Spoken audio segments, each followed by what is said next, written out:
जी, अस्सलाम वालेकुम रहमतुल्लाहि वबरकातुहू। और बहुत बहुत शुक्रिया आप लोग इस सेमिनार के लिए रजिस्ट्रेशन करवाए और इस प्रोग्राम के लिए यहाँ पर आप हमारे सामने हैं। हम इस सेशन को थोड़ा इसलिए सीरियस लेते हैं क्योंकि आज के दौर में हमारे यहाँ पर हैंड होल्डिंग का सिस्टम थोड़ा कम हो गया है।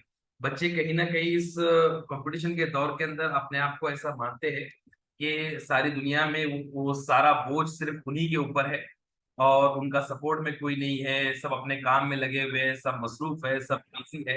तो ऐसा नहीं है।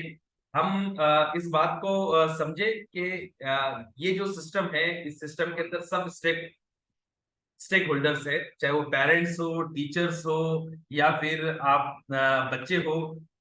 सब मिलकर एक खास मकसद के लिए हम लोग काम कर रहे हैं और वो खास मकसद है हमारे बच्चों की कामयाबी।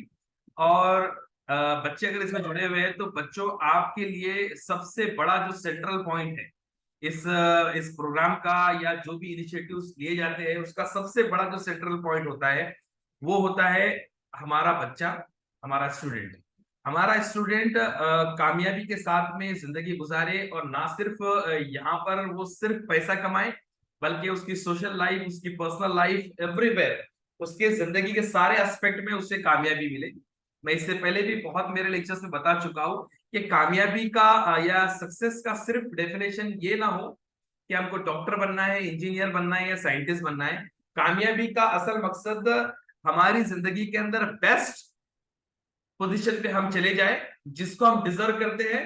उसके साथ साथ हमारी पर्सनल लाइफ, हमारी फैमिली लाइफ, हमारी सोशल लाइफ, हर जगह पे हम हमारा रोल अदा करें। And that is the actual aim of a success. Success का असल मकसद जो है यही है कि मैं हर लेवल पर, मैं डॉक्टर बनने के बाद में अगर मेरे अंदर सुसाइडल टेंडेंसी आ रही है तो मैं अनसक्सेसफुल। अगर मैं डॉक्टर बनने के बाद में, साइंटिस्ट बनने के बाद में, इंजीनियर बनने के बाद में अगर अपनी पर्सनल लाइफ को मैनेज नहीं कर पा रहा हूं, इट मींस दैट कि समवेयर मैंने अपने दिमाग का इस्तेमाल किया और कुछ जगह पे इस्तेमाल नहीं किया। तो मैं अपनी पर्सनल लाइफ के अंदर डाइवोर्स का शिकार हो रहा हूं या अलग किसी प्रॉब्लम का शिकार हो रहा हूँ, डिप्रेशन का शिकार हो रहा हूँ या ऐसी कोई टेंडेंसी का शिकार हो रहा हूँ जो मुझे डिप्रेशन और एंजाइटी की तरफ ले जाए, तो मैं अनसक्सेसफुल।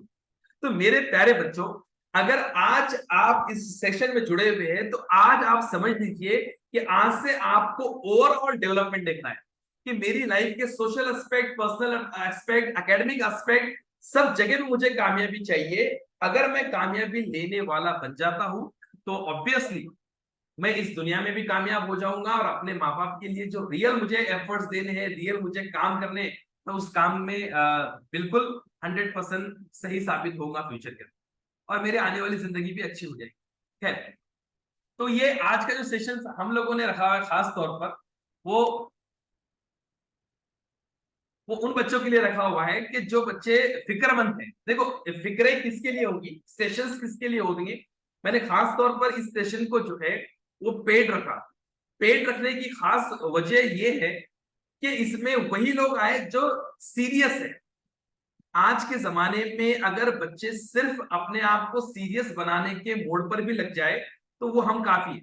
अगर मेरा बच्चा मेरे गाइडेंस के अंदर, मेरी मेंटरशिप के अंदर अगर अपनी फ्यूचर के ताल्लुक से सीरियस हो जाए, सीरियस से मेरी मुराद ये है कि अगर बच्चा अपना फायदा, अपना नुकसान इसको भी समझ ले तो मैं समझूंगा आज के दौर में मैंने अचीवमेंट कर लिया एज अ मेंटोर और as a father. As a mentor और एज अ फादर मेरी कामयाबी यह है कि मेरे बच्चे को नफा और नुकसान, प्रॉफिट और लॉस, या हराम या हलाल, बेहतर या खराब, इन चीजों के अंदर डिफरेंशिएशन आ जाए। अगर इन चीजों में डिफरेंशिएशन लाना एज अ टीचर और एज अ पेरेंट्स मैं इसमें सक्सेसफुल होता हूं तो मेरा रोल एज अ पेरेंट खत्म हो गया।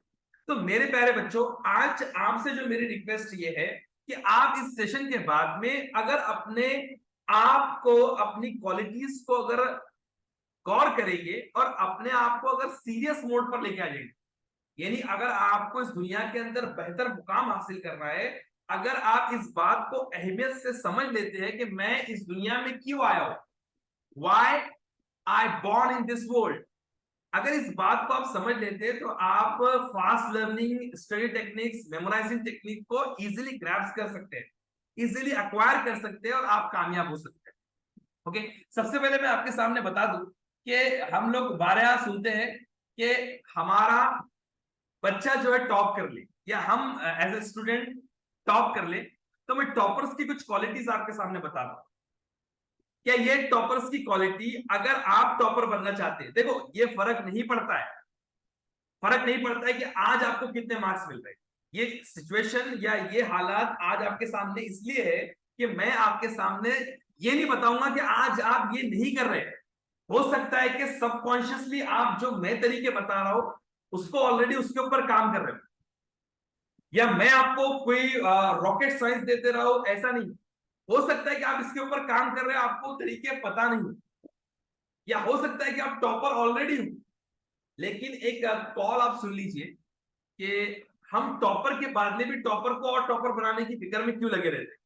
क्योंकि कॉल है कि हलाक है वो शख्स जिसका आज का दिन पिछले दिन से बेहतर नहीं, यानी वो शख्स, वो इंसान हलाक होने वाला है, डिस्ट्रॉय होने वाला है, डिस्पेयर होने वाला है, जिसका आज का दिन उसके पिछले दिन से बेहतर नहीं है। मतलब उसने अगर अपनी जिंदगी में अपग्रेडेशन नहीं लाया तो वो हलाकत की तरफ जाने वाला है, वो खराब होने वाला है, वो बर्बाद होने वाला है, वो डिस्ट्रॉय होने वाला है।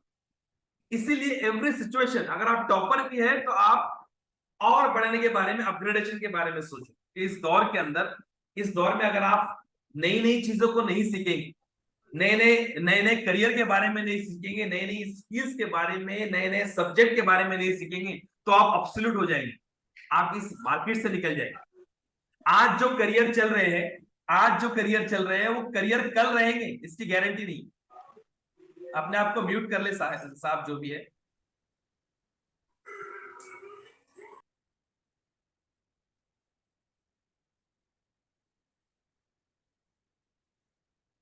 आज जो करियर चल रहा है वो करियर 10 साल बाद में करियर हो या ना हो, ये फर्क नहीं पड़ता है।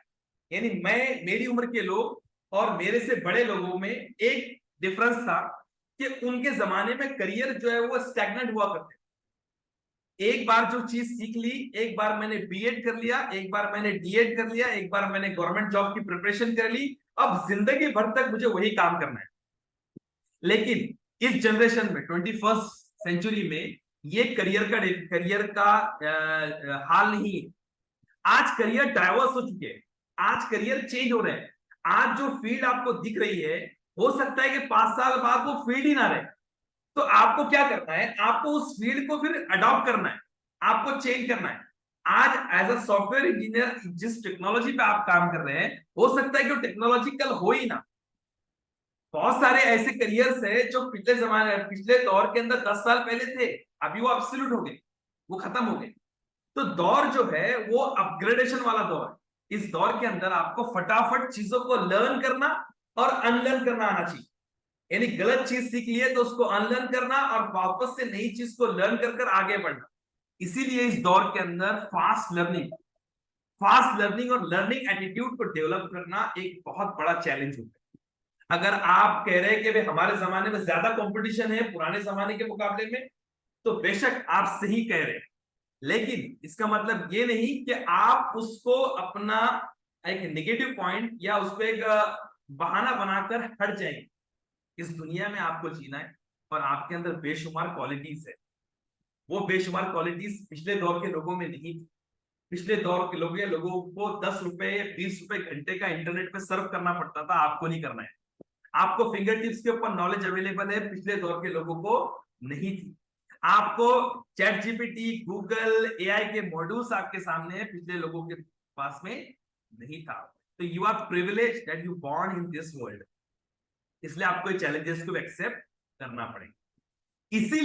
इसीलिए आपको यहां पर रोल आपका बढ़ जाता है कि आप फटाफट फास्ट तरीके से, किस तरीके से टेक्निक्स का इस्तेमाल करके लर्न करें, और लर्न करने के बाद में उसको अपनी जिंदगी के अंदर अडॉप्ट करें, एसोसिएट करें, कनेक्ट करें, और कनेक्ट करने के बाद में आप उसको इम्प्लीमेंट करें, और इम्प्लीमेंट करने के बाद में उससे फायदा उठाएं। फिर कोई नई स्किल आ रही है उसको अडॉप्ट करें, उसको सीखें, फिर आगे बढ़े। ये एटीट्यूड अगर आपका डेवलप हो जाता है तो आप दुनिया में, इस दौर में, आर्टिफिशियल इंटेलिजेंस के दौर में जिस दौर में कहा जा रहा है कि artificial intelligence will replace the human beings, मैं कहता हूं आर्टिफिशियल इंटेलिजेंस रिप्लेस नहीं करने वाला है। A person who is using the artificial intelligence will replace the human. जो इंसान आर्टिफिशियल इंटेलिजेंस का इस्तेमाल कर रहा है वो इंसानों को दूर करेगा, यानी 4 लोगों की जगह 8 लोगों की जगह एक आदमी काम करेगा, जिसको सारे आर्टिफिशियल इंटेलिजेंस मशीनों पर कमांड है, जिसने सीखा है मशीन लर्निंग, जिसने डेटा साइंस सीखा है, जो इतनी रॉकेट साइंस नहीं है, आप लोग भी सीख सकते हैं। तो यहाँ पर मैं जब स्टार्ट कर रहा हूँ अपने सेशन को, तो मैं आप लोगों से एक सवाल पूछूंगा, लेकिन थोड़ा इंटरेक्टिव सेशन इसलिए नहीं होगा क्योंकि हम ऑनलाइन हैं, और ऑनलाइन में जब हम लोग अनम्यूट करने का कहते हैं तो डिफिकल्टीज होती है, इसलिए आपके सामने मैं थोड़ा इंटरेक्टिव सेशन कम करूंगा। मैं आपको क्वालिटीज आपके सामने पेश करूंगा कि टॉपर की क्वालिटी क्या होगी। देखो, लर्न कर टेक्निक सीखकर हमारा एक्चुअल में रियल एम क्या है एकेडमिक में, कि हमको टॉप करना है। टॉप करना बहुत से लोगों की मेंटालिटी इसको गलत तरीके से लेते हैं कि सिर्फ क्लास में टॉप करना है। भाई, क्लास में टॉप नहीं करना है, मुझको अपना बेस्ट देना है, अपना बेस्ट इंटेलेक्चुअल के हिसाब से मुझे अपना बेस्ट एफर्ट देना है और अचीव करना है। नॉट नेसेसरी कि आपने स्कूल टॉप किया, कॉलेज टॉप किया, क्लास टॉप किया। हर बच्चा यूनिक है। कुछ बच्चे के लिए 90% लाना बहुत बड़ी बात है, कुछ बच्चे के लिए 99 भी कम हो सकते हैं। अगर उसका इंटेलेक्चुअल जाता है, उसने अपनी एबिलिटीज को इस्तेमाल नहीं किया, उसने अपने सीरियसनेस के लेवल को इस्तेमाल नहीं किया। कुछ बच्चा हो सकता है कि दूसरी फील्ड में ज्यादा स्ट्रांग है, मल्टीपल इंटेलिजेंस रखता है, स्पोर्ट्स में अच्छा है, किसी दूसरे फील्ड में अच्छा है, सिंगिंग के अंदर अच्छा है, उसके में 60% लाना भी उसके लिए टॉपर का एक सिंबल है। तो based on different multiple intelligence that we have, उसके हिसाब से हम अलग अलग अपने आप को कैटेगराइज कर सकते हैं। ओके, तो समझ लो कि अगर हमको टॉपर बनना है तो टॉपर की क्वालिटीज क्या होती। फॉर एग्जाम्पल, एक बच्चा मेरे सामने खड़ा हुआ है, वो एक टॉपर है, तो मैं जब टॉपर को एनालिसिस करता हूं, टॉपर को देखता हूं, तो उसमें कौन सी प्रॉपर्टीज मुझे दिखती है।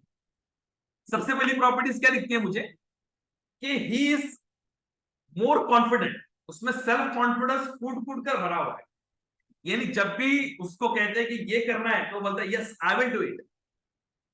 उसको कहते हैं कि इसका सवाल का जवाब देखो आता है, वो जवाब उसका हो सकता है कि गलत हो, लेकिन वो रेज करता है अपने हैंड को और कहता है यस आई नो, वो रॉन्ग आ सकता है। तो उसमें सेल्फ कॉन्फिडेंस फूट फूट कर भरा होता है, और वो सेल्फ कॉन्फिडेंस उसके सेल्फ डाउट को, उसके नेगेटिव बिलीफ को, नेगेटिव थॉट्स को जो है ओवरकम करता है। जनरली मिस्टेक्स बहुत सारे बच्चों से ये होती है कि उनमें अंदर ही अंदर एक नेगेटिव सेल्फ टॉक होता है कि अब्बा कंपटीशन का दौर है, हम पास नहीं हो सकते, टॉप नहीं कर सकते, बहुत ज्यादा डिफिकल्ट है, हमारा सिलेबस बहुत बड़ा हुआ है, सिलेबस में बहुत ज्यादा चैप्टर्स है, चैप्टर्स को इतने कम टाइम के अंदर मैनेज करना ये हमारे लिए बहुत डिफिकल्ट टास्क है। ये चीजें उसके अंदर होती है, जिसके वजह से क्या होता है, उसमें एक सेल्फ डाउट आता है, और सेल्फ डाउट होने की वजह से वो उसको ओवरकम नहीं कर पाता। लेकिन जो टॉपर बच्चा होता है उसमें सेल्फ कॉन्फिडेंस फूट फूट के भरा होने की वजह से वो क्या करता है, वो अपने एफर्ट देना शुरू कर देता है, अपने एफर्ट देना शुरू कर देता है और कंट्रीब्यूट करता है। देखो, बहुत सारे लोगों का ख्याल ये होता है कि मैं अगर इतना भी पढ़ लूं तो होने वाला कुछ नहीं है, मैं अगर इतने एफर्ट्स कर लूं तब भी होने वाला नहीं है। कुछ लड़के ज्यादा एक बार देखते हैं तो पढ़ाई कर लेते हैं, उनको याद हो जाता है, मुझको याद नहीं होता है। मैं आपके सामने बता दूं, अगर आप में सेल्फ कॉन्फिडेंस होगा तो सेल्फ कॉन्फिडेंस क्या करता है, सेल्फ कॉन्फिडेंस सबसे पहले किल करता है नेगेटिव थॉट्स। सेल्फ के ताल्लुक से जो आपका जो नेगेटिव डाउट है या नेगेटिव फीलिंग्स आपके अंदर जो आ रही है कि मैं ये नहीं कर सकता हूं, मैं नहीं कर पाऊंगा, मुझे मैं क्लियर नहीं कर पाऊंगा, नीट का एग्जाम 11 लाख बच्चे देते हैं, उनमें से 10,000 बच्चों में मेरा रैंक आना, 5,000 बच्चों में मेरा रैंक आना, इट्स सो डिफिकल्ट।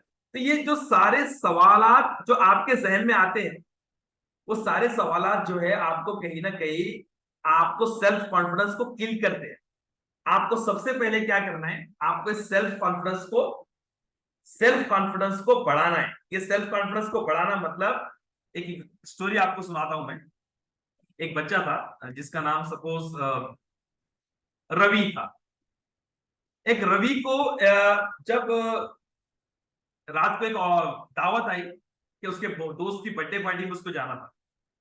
अपनी मम्मी को कहा कि मुझे बर्थडे पार्टी में जाना है, मुझे बर्थडे पार्टी में जाना है। तो मम्मी ने कहा कि बर्थडे पार्टी में जाना है और रात हो चुकी है, इतनी रात को जाना ठीक है? तो बोले मैं, दोस्त मेरे लेने के लिए मुझे आ रहे, उनकी कार है, तो पॉसिबिलिटी है कि ज्यादा नुकसान नहीं होंगे, मैं जा सकता हूँ। अब जैसे ही वो निकल रहा था, उसके डैड आ गए और डैड कहने लगे कि आप कहाँ जा रहे हो? बोले पार्टी में जा रहा हूं। अरे पार्टी में जा रहा हूं इतनी रात को, अगर रास्ते में एक्सीडेंट हो गया तो? अरे पापा, मैं कार से जा रहा हूं। क्यों, कार का एक्सीडेंट नहीं होता है? अगर कुछ नुकसान हो गया तो? पापा ठीक है, मैं अपनी बाइक से चला जाता हूं। डैडी कहते हैं कि बाइक से? अरे बाइक से जाएगा तो क्या बाइक से एक्सीडेंट नहीं होता है क्या? अरे भाई, वो कहता है मैं साइकिल से चला जाता हूं। अरे भाई, साइकिल से जाएगा, साइकिल से एक्सीडेंट नहीं होता है क्या? अब पापा ठीक है, मैं साइकिल से भी नहीं, मैं पैदल निकल जाता हूं। तो पापा कहते हैं, अगर रास्ते में किसी ने किडनैप कर लिया तो बच्चा सोचता है चलो इस झंझट से, ना मैं बाइक से जाता हूँ ना मैं कैसे जाता हूँ, मैं इस जाने को ही कैंसिल कर देता हूँ, मैं पार्टी कैंसिल कर देता हूँ। और बच्चा पार्टी कैंसिल कर देता हूँ। अब ऐसी सिचुएशन जो है ना, ये जो रवि की एग्जांपल मैंने आपको दिया, ये आप, मेरे प्यारे बच्चों, ये आप है। जब सेल्फ कॉन्फिडेंस की कमी होती है तो हमारे अंदर इस तरीके के अलग अलग ख्याल आते हैं, ओवर थिंकिंग आती है। इस ओवर थिंकिंग को, इस मल्टीपल जो नेगेटिव थॉट्स होते हैं, वो उनको हम ओवरकम नहीं कर पाते हैं, क्योंकि हमारे अंदर कभी कभी सेल्फ कॉन्फिडेंस नहीं होता है, खुद के ऊपर जो यकीन होता है, भरोसा नहीं होता है। इसकी वजह से हम उसको ओवरकम नहीं कर पाते हैं। तो स्टॉप ओवर थिंकिंग। आप ओवर थिंकिंग को अगर कम कर देंगे और कंट्रीब्यूट करने वाले बन जाएंगे। मैंने आपको पहले क्या कहा? सेल्फ डाउट को कम करना, नेगेटिव थॉट को कम करना, अननेसेसरी स्टॉप थिंकिंग को स्टॉप करना और कंट्रीब्यूट करने के बारे में सोचना। देखो, मेरे अम्मी चाहती है कि मैं 90% लाऊं, मेरे अब्बा चाहते हैं कि मैं 100% लाऊं, मेरे अब्बा चाहते हैं कि मुझे नीट में 720 मार्क्स मिले, मेरे डैड चाहते हैं कि मैं नीट में एडवांस के अंदर टॉप करूं और आईआईटी बॉम्बे लूं, वगैरह वगैरह। अब ये उनके एक्सपेक्टेशंस है, उनकी उम्मीद है। अब आप उसको आज की कंडीशन से गिनेंगे कि आज मुझको ये नहीं आता तो मैं नहीं कर सकता हूं। लेकिन आप ये डिफरेंस देखिए कि आज में और 6 महीने बाद में जो गैप है, जो पीरियड है, वो पीरियड जो है जमीन आसमान को एक कर सकता है, वो पीरियड है। तो इसमें मैं ऐसा ना सोचूं कि मैं यहां से यहां बढ़ने के लिए बहुत डिफिकल्टीज है, मैं इसको दूर करूं और कंट्रीब्यूट करने वाला बनूं, जैसा कि विराट कोहली था। अच्छा, विराट कोहली ने कभी सोचा होगा कि कभी इंडियन टीम का कैप्टन बने? विराट कोहली ने कभी ये सोचा होगा कि उसके पास में 1,000 करोड़ की प्रॉपर्टी हो जाएगी? हम रिवॉर्ड को नजरअंदाज कर कर कंट्रीब्यूशन पे फोकस करें। मैं अपने एफर्ट कितने दे रहा हूं, उसने अपने एफर्ट्स दिया, अपने पैशन, अपने इंटरेस्ट को फोकस कर कर काम किया, और काम करने के बाद में फिर क्या नतीजा निकला कि he started contributing to himself. उसको अपने आप को कंट्रीब्यूट करने में उसने बहुत सारी स्किल्स सिखाई, बहुत सारा टैलेंट सीखा, अपनी फिटनेस के ऊपर काम करके, अपने आप पर काम करके, अपनी स्किल को डेवलप कर कर आज क्या हो गया कि आज उसकी वो स्किल उसको पे बैक कर रही। आज 1 रन बनाता है तो उसको 1,000 रुपए के लगभग, लाख रुपए के लगभग मिलते हैं। एक सेंचुरी बनाता है तो इनामों की बौछार हो जाती है, रिवॉर्ड मिलता है। तो we have to think to develop the self confidence, to maintain discipline in our own personality. हमारी ओन पर्सनैलिटी के अंदर डिसिप्लिन मेंटेन करें, अपने आप पर भरोसा करें, जो कि एक टॉपर की सबसे बड़ी खसूसियात होती है। ओवर थिंकिंग ना करें, कंट्रीब्यूट करने के बारे में सोचे, मैं अपने लेवल से एफर्ट दूंगा, अगर वो सक्सेस होता है तो ठीक है, नहीं होता है तो नहीं है। मैं इसके बारे में, रिजल्ट के बारे में ना सोच। क्लियर? सेकेंड जो चीज टॉपर्स की होती है, वो अगर आपने ऑब्जर्व किया होगा तो मैं आपके सामने दूं कि टॉपर में एक इंटरनल ड्राइविंग फोर्स होती है। I think you would have observed it कि टॉपर जो होता है रात को 10 बजे, 11 बजे सोता है और सुबह में 4 बजे उठ जाता है। अब आप कहेंगे ये अंदर से क्या आ रहा है, अंदर से ऐसी कौन सा उसके अंदर जादू आ गया, अंदर से ऐसा कौन सा उसके अंदर शैतान उसके अंदर होता है। या कभी कभी कहते हैं हम टॉपरों को देखकर कि उसके अंदर तो कोई अलग से कोई माता आ जाती है, यार वो इतना पढ़ता है। Why this is so? वो ड्राइविंग फोर्स जो होती है ना, वो ड्राइविंग फोर्स आती है आपके ओनरशिप से। जब आप ओनरशिप लेते हैं, जब आप ओनरशिप लेते हैं कि I am going to change the life of me and my family and my country and my community, ये जो ड्राइविंग फोर्स आती है ना, ये ओनरशिप से आती है। ओनरशिप होती है उनमें कि हम अपनी आइडेंटिटी के लिए काम कर रहे हैं। देखो, मैं एक छोटे से गांव से बिलोंग करता हूं, मैं एक छोटे से कस्बे से बिलोंग करता हूं, मैं एक छोटी सी कम्युनिटी से बिलोंग करता हूं, मैं एक ऐसी कम्युनिटी से बिलोंग करता हूं कि हो सकता है कि वहां पर लिटरेसी रेट 1%, सिर्फ 1% लोग पढ़ते। उन इन दैट सिचुएशन, मैं इस सिचुएशन में अपने आप को रखकर कह रहा हूं कि I want to take the responsibility to change the life of my self and my parents. मैं अपनी जिम्मेदारी लेता हूं अपने आप को चेंज करने की, अपने पेरेंट्स को चेंज करने की, अपनी आइडेंटिटी को डेवलप करने की। या फिर मेरे अब्बा के पास में 1 करोड़ रुपए, लेकिन 1 करोड़ मेरे अब्बा की कमाई है।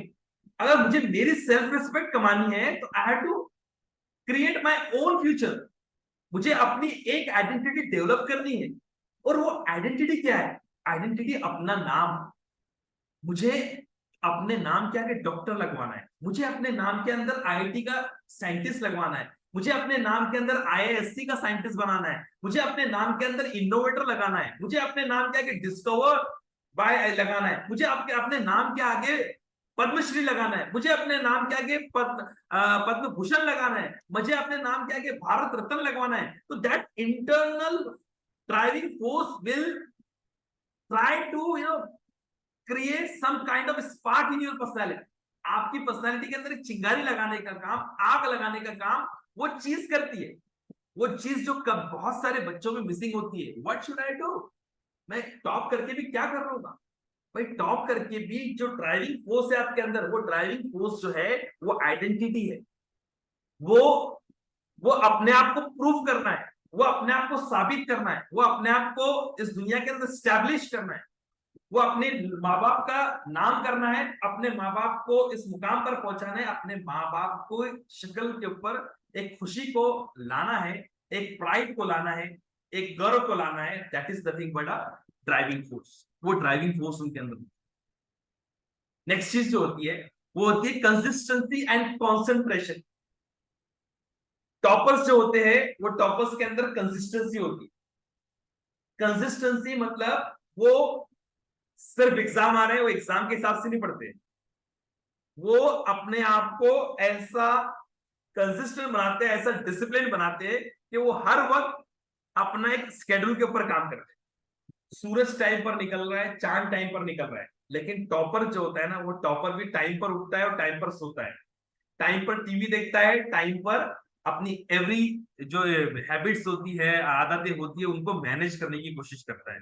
बेहतर चीज क्या हो सकती है अपने लिए, अपनी पढ़ाई के लिए, उसके बारे में। और कंसंट्रेशन उसका गजब का होता है। एक बार जो पढ़ लिया वो पढ़ लिया। और कंसंट्रेशन कैसे होता है? कंसंट्रेशन को डेवलप करता है। हम देखेंगे कैसे कंसंट्रेशन को डेवलप करता है। उसके अंदर लिसनिंग स्किल होती है। जब वो सुनता है ना, तो गौर से सुनता है। टॉपर क्या करता है? वो टॉपर गौर से सुनता है, और गौर से सुनने के बाद अपने चीजों को अच्छे से सीखता है, सुनता है, और सुनने के बाद में उसको अच्छे से प्रोसेस करता है, अपने प्रीरिक्विजिट नॉलेज के साथ में उसको कनेक्ट करता है, और कनेक्ट करने के बाद से उससे फ्रूटफुल रिजल्ट एक्वायर करने की कोशिश करता है।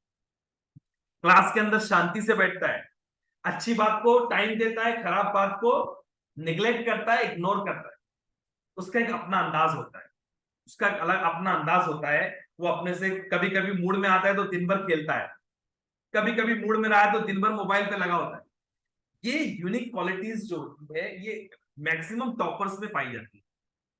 सेल्फ कॉन्फिडेंस, कुछ ना कुछ ड्राइविंग फोर्स। वो ड्राइविंग फोर्स आती है ओनरशिप ऑफ रिस्पॉन्सिबिलिटी से, या किसी अपने आप को प्रूव करने के लिए, आइडेंटिटी डेवलप करने के लिए, अपने आप को स्टैब्लिश करने के लिए, अपने आप को शो करने के लिए, या इमोशनल ड्राइव से आती है?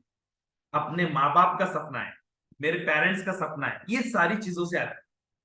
उसके बाद में कंसिस्टेंसी होती है, लिसनिंग स्किल होती है, और उसका एक अपना एक अंदाज होता है। ये सब चीजें हम लोग डेवलप करने की कोशिश करें, तो हम क्या कहेंगे कि अगर हमारे में ये सब चीजें आती है तो हम समझ लेंगे कि हम जो है टॉपर्स बनने की तरफ जा रहे हैं। तो what we have to do, we have to develop these qualities. ये किसी एक पर्टिकुलर टॉपर की बात नहीं कर रहा हूं, एक खास तौर पर एक कामयाब इंसान जो होता है उसके अंदर भी ये क्वालिटीज होती है। चाहे वो इलॉन मस्क हो, चाहे वो जो भी इस दुनिया के जो अमीर लोग हैं, या इस दुनिया में जो कामयाब लोग हैं वो हो, या इसके अलावा कोई दूसरे लोग, ये सबके अंदर ये क्वालिटीज पाई है। तो बीइंग अ स्टूडेंट अगर मैं अपने आप पर काम करना चाहता हूं,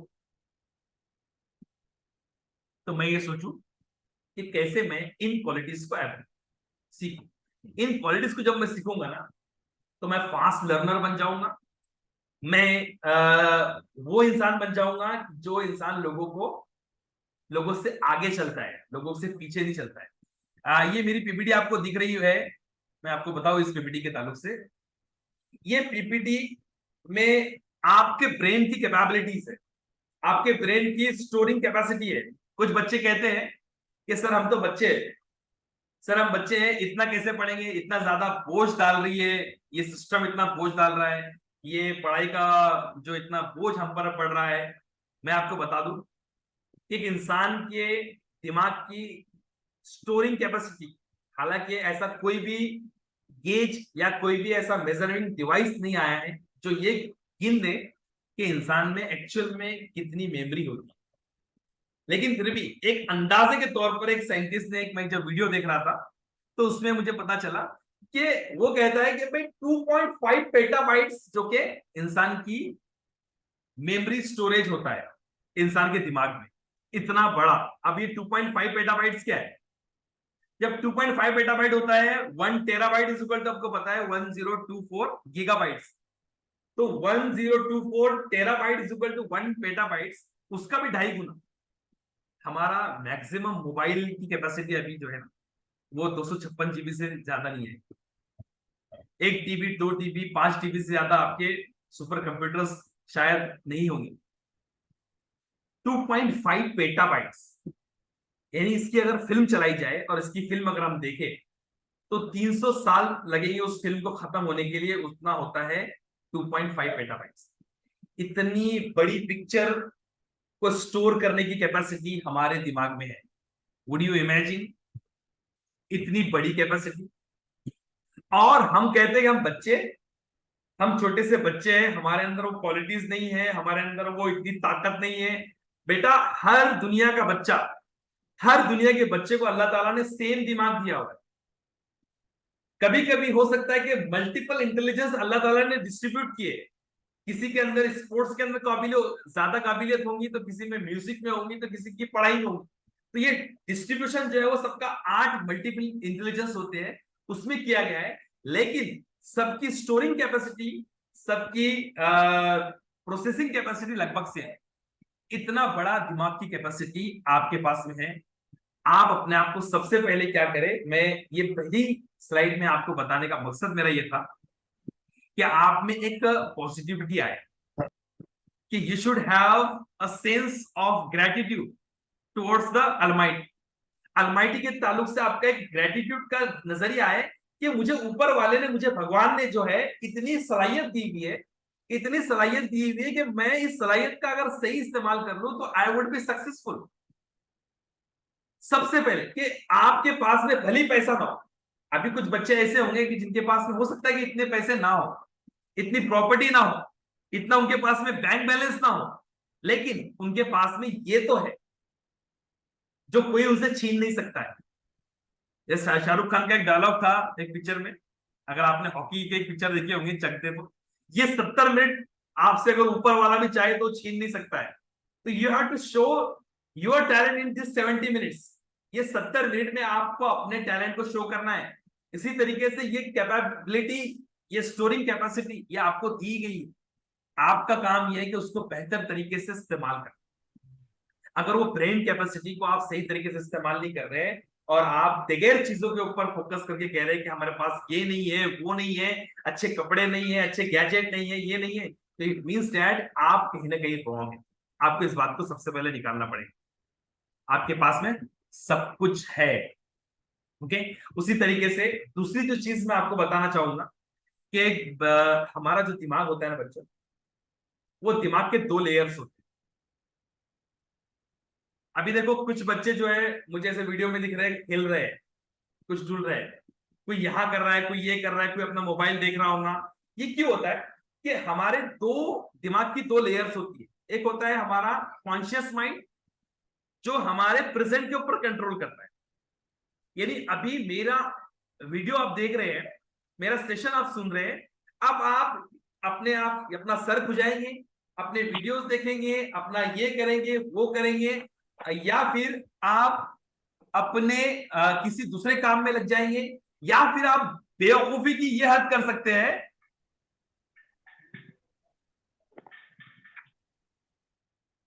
आप बेवकूफी की ये हद कर सकते हैं, अचानक से अपना शर्ट निकाले और शर्ट निकालकर घुमाना शुरू कर दे।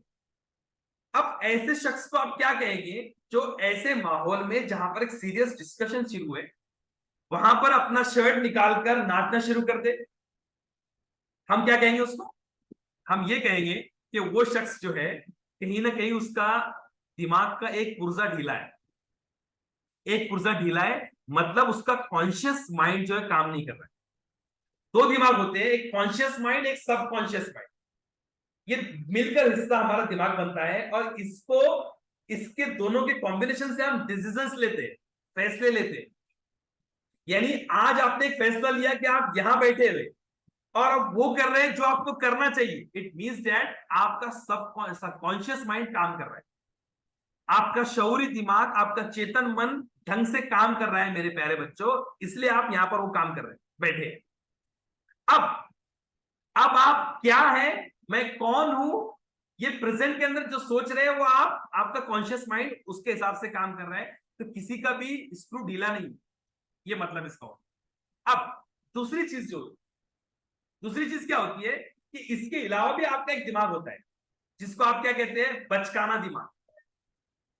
जिसको नॉर्मली हम लोग क्या कहते हैं, बचकाना दिमाग, सबकॉन्शियस माइंड, जो आपकी पास्ट और आपके फ्यूचर की को बनाने के लिए बहुत जरूरी है कि मैं क्या बनूंगा और मैं क्या था।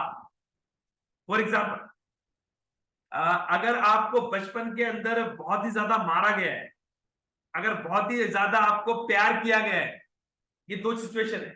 अगर आपके पेरेंट्स ने आपके साथ में बहुत ज्यादा प्यार किया है तो आपके सबकॉन्शियस माइंड में उनकी एक छवि गई, एक इमेज गई।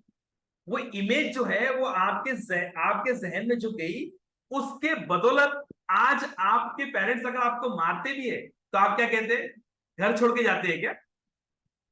या आपके माँ बाप से बोलते हैं कि आप, तुम्हारा रिश्ता और हमारा रिश्ता खत्म हो गया, ऐसा कहते हैं? आप अपने पेरेंट्स से मार खाते हैं, लेकिन मार खाने के साथ साथ आपका कॉन्शियस माइंड ये कहता है ये आदमी कितना जालिम है, मेरे मम्मी कितनी जालिम है और मेरे डैडी कितने जालिम है, क्यों मारते हैं मेरे को?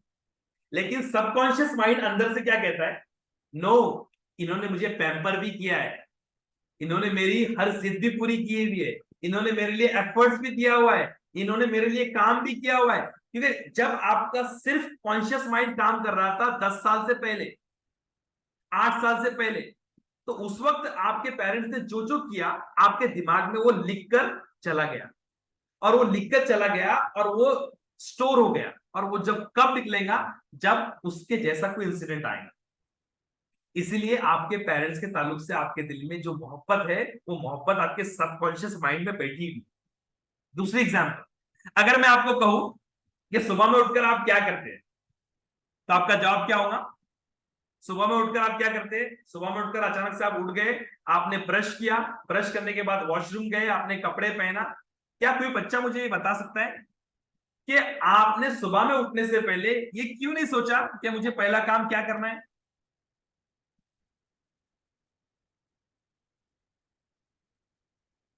आपने जहन में क्यों नहीं लाया? कि मुझे पहले क्या करना है, वॉशरूम जाना है या ब्रश करना है या क्या करना है। नो, आपका सबकॉन्शियस माइंड जो है प्रोग्राम हो चुका है। आप रोज जो काम करते हैं, आप जब 1 साल के थे तब आपको पता नहीं था कि ब्रश करना है। आपकी मम्मी ने आपको क्या कहा, बेटा ब्रश कर लो, नहीं तो दांतों में कीड़े हो जाते हैं, दांत खराब हो जाते हैं। बेटा मुंह वॉशरूम से आ रहे हैं तो हाथ धो लीजिए, हाथ नहीं धोंगे तो क्या होगा, हाथ नहीं धोंगे तो क्या होगा, कीटाणु हो जाएंगे, आपको प्रॉब्लम हो सकती है। बेटा अगर आप ये करोगे तो अच्छा होगा, वो करोगे तो खराब होगा। ये सारी चीजों की सीख, सारी चीजों को सिखा सिखा कर आपके पेरेंट्स ने क्या किए, आपके सबकॉन्शियस माइंड को आदत लगवा दी। आदत लगवा दीजिए तो वो प्रोग्राम हो गया। अब आपको सिखाने की जरूरत नहीं पड़ती है, आप ऑटोमेटिकली वो सारे काम करते हैं। अच्छा मेरे प्यारे बच्चों, ये बताइए मुझे, अगर आपको नींद में मच्छर ने काटा तो क्या पहले आप चश्मा ढूंढते हैं, मेरा चश्मा कहां पर है? नींद को पानी मारते हैं अपनी आंखों को, और पानी मारने के बाद में चश्मा ढूंढते हैं और चश्मा पहनते हैं और चेक करते हैं, हाँ कहाँ मारा था, यहां मारा था क्या, हाँ ऐसा मारते हैं मच्छर को। या फिर रैंडमली नींद के अंदर ही आप होते हैं, कॉन्शियसली आप सो रहे हैं, आपका सबकॉन्शियस माइंड काम कर रहा है। सबकॉन्शियस माइंड ने एक ऑर्डर दिया, ट्रेस किया, मच्छर ने यहां काटा, आपने नींद के अंदर ही उसको ट्रेस किए, मारे, और नींद में ही अपने कपड़ों से हाथ में साफ कर लिए। मच्छर का खून होता है ना, तो हाथ में साफ कर लिए। तो आपका कॉन्शियस माइंड इतनी एक्टिविटीज को कर रहा है, आप सो रहे तब। आप जब कोमा में होते हैं तो सारी एक्टिविटीज को आप सोचते हैं, आपका दिमाग काम करता है, आप सांस लेते हैं, आप सारी एक्टिविटीज को करते हैं। It means that subconscious mind आपका जिंदगी भर तक सोता नहीं।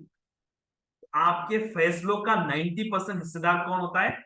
Subconscious mind. अगर आप अपने सबकॉन्शियस माइंड को सीरियस लेते हैं, अगर आप अपने सबकॉन्शियस माइंड को डेवलप करने के बारे में, रिप्रोग्राम करने के बारे में सोचते हैं, तो आप भी वैसे बन जाएंगे, ऑटोमेटिकली आपके काम होंगे।